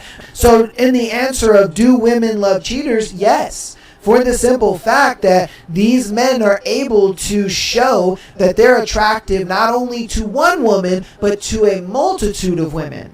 And since they're attractive to a multitude of women, it is believed that if I am with this man, then he has status. Status implies resources. Resources then imply money. Imply benefits. They imply benefits. So if I'm with this man, then I inherit his benefits, i.e. Briffel's law. So again, in the question of do women love cheaters? Yes. Yes. Yeah. Again, bro, like I can't stop missing. Yeah, it's beautiful. I can't stop just hitting that target. Cause look, when he played that first video and she was complaining and whining and crying, why didn't you cheat? Why didn't you cheat? It's because of mate choice copying and Briffel's law. It's because of those two phenomenons right there. And these phenomenons are only in women. And since these phenomenons are only in women, well, that is what makes you more attractive to them. Yeah. It's simple biology, bro. It's simple biology, man. And of course, like it's a very known concept. The problem shown in the first video is he's like, I have no idea what you want, like you told me be good, yada yada. Men operate on logic, and that's where they trip up, where women say one thing and they mean the opposite, but men do not realize it. Yeah. Men don't understand it. Men can't grasp it because they're logical, straightforward, truthful beings, and women are the opposite, i.e. But as we saw, she was like, you know how boring that is, that my man is out there being safe, where she is looking for the excitement, the social proof that I am with a man of status, right? A man of status would go out there and be propositioned and would be able to take it all the way with another woman, right? That was not demonstrated. She was bored. We had someone write in about like, I bought her gifts, and I bought her an Apple Watch because she was doing so good in her career, and she wanted to break up with me or whatever because she saw her ex with more status because you were boring the fuck out of her. And we try to explain that to you, man, of like, dude, it goes ass backwards, but you gotta understand that this is the game that they want. Mm-hmm. They want the in real life drama and deception and roller coaster, because in their mind they want to qualify to the idea that this man is of high status. I need to do something to be worthy of being with this man. I.e., if they thought they were above you, why the fuck would they be with you? Exactly. So that's the problem that a lot of men don't understand and not understanding, and it gets them caught up. Where in that second clip, if it was playing, if you had saw the whole thing, the dude that walked off without the flowers, she kind of threw the flowers away, I think, or she was like, I don't really give a fuck about these at the very minimum. If you guys watched the full episode, the full clip is in there where she's like, and then he asks her, oh, would you have gone with like a guy that thinks like me or a guy that thinks like him? And she's like, probably with you. Yeah, probably a guy like you, because, like, it just makes more sense. Like, it's a little more attractive. It's so funny how she's trying to argue like, no, it's not that, and then he's like, I don't get this. Have a good day, love. Like, you went out, bought those flowers. She didn't really give a fuck about them because she's like, I was just standing here, but it's the idea of like they take the gestures. It's the same thing with the Apple Watch, like I was talking about last time.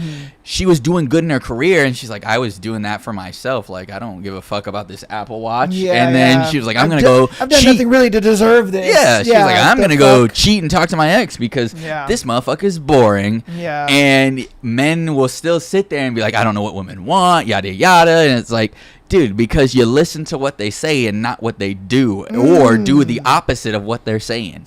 Yeah, that one's a W, dude. Yeah. But hey, man, we can only say so much. It is what it is. I've done so many of these episodes. That's why I can pull up my own clips and literally show you guys that, dude, there are no caps in our raps. We don't get on these microphones and talk bullshit. It just is what it is, man. And so, look, we've already been going for 4 hours. It's been a long stream. We love you guys. We do appreciate you guys. We wanted to go over everything. I wanted to go over the Lindsay Clancy stuff in excruciating detail. I wanted to go over the Nolan Wells stuff in excruciating detail because, honestly, after hearing the boys talk about their day and their timeline and stuff like that, it really made us believers. I ain't gonna lie to you. I'd love to see just more into what happened to Nolan, what actually went down, everything like that. We're very curious, and we're gonna stay close to that case. Don't worry about it. I'm gonna stay close to the Lindsay Clancy case. I'm gonna stay close to the Nolan Wells case. That's not going to go anywhere. You guys will be able to get coverage of that. And man, the EDP thing, look, bro, like I said, he's going to bring in more of these red pill masturbator guys, and it just says what it is. There's going to be guys like us that are going to actually get out there, want to help these guys and say, hey, man, this ain't the way. We're going to show you the right way to do it. We're going to show you how to be, an actual man in the world and in society. And, hopefully they take our advice, or, if they don't, it is what it is, man. IKEA is always open. Yeah, exactly. You can go get your cuck chair, bro. All right. But we're going to get the fuck up out of here, man. We love you and appreciate you guys for coming into the lives and hanging out and, showing your love and support and everything like that. So, again, YouTube.com/membership, man. Join the membership. Join the membership, okay? If you guys want to check out the Sunday episodes, the Tuesday episodes, and the Thursday episodes completely early, go ahead and get on into the membership, okay? Join Tier 2 membership for all of the exclusive content, as well as getting all the content early, and then the behind-the-scenes content as well, okay? Join on that. Audio listeners, thank you guys for all the support, man. You guys are absolutely dope. If you guys hung out for this 4-hour long episode, thank you. Appreciate it. I know this one was long, but we had a lot of stuff to go over. We had a lot of stuff we were talking about, and we just wanted to get through it. We didn't think the EDP documentary, we were going to get into that, but then we ended up getting into it, and I was just like, fuck the clips. Let's just take clips from the actual documentary. And it was a lot better doing it that way. So we do what we got to do for you guys. All right. We love you guys. He'll see you on Sunday. I'll see you guys on Tuesday. And anything before we close out? No, just thank you guys so much for all the support, all the running up of the numbers, the downloads, the 5 stars. You guys are actually doing really, really awesome on showing your support, showing that what we do is actually important to you guys. So I really appreciate that. And, as I always say, stop being a cuck. So. Oh, yeah, 100%. I mean, again, I could show you guys a little behind the scenes as far as our stats go, just because I like to be very transparent. You know what I mean? I think being transparent is great for you guys. I don't think I can show stats on here. I don't know if I can or not. The proof is in the pudding, so it'll when you find it, it'll show up. I can't thank you guys enough, especially with the success that the channel is actually cultivating. Is actually really, really, really impressive for myself.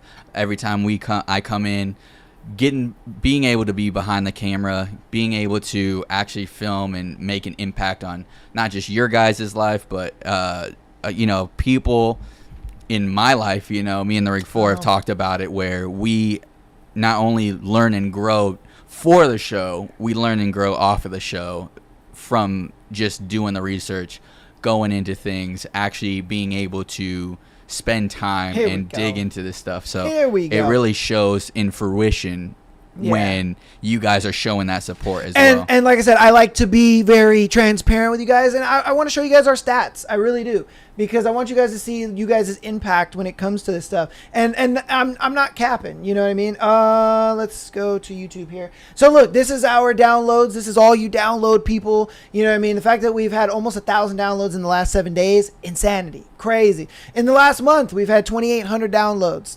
insanity. In the last 3 months, we've had exactly 8,000 downloads. And then we get to our insights on Instagram. You know what I mean? Over 1 million views. Over 1 million views. You guys have been just watching the content, man.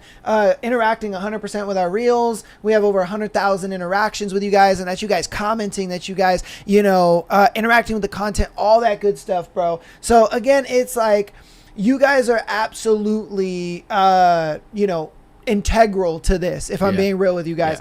And I want to show you guys our stats, because I want you guys to know that, hey, you guys are making a difference. Yes. You guys are very making a difference, okay? We do appreciate it. We love you guys. And again, we're going to get the hell up out of here. We love you guys. We appreciate you. Peace. Peace.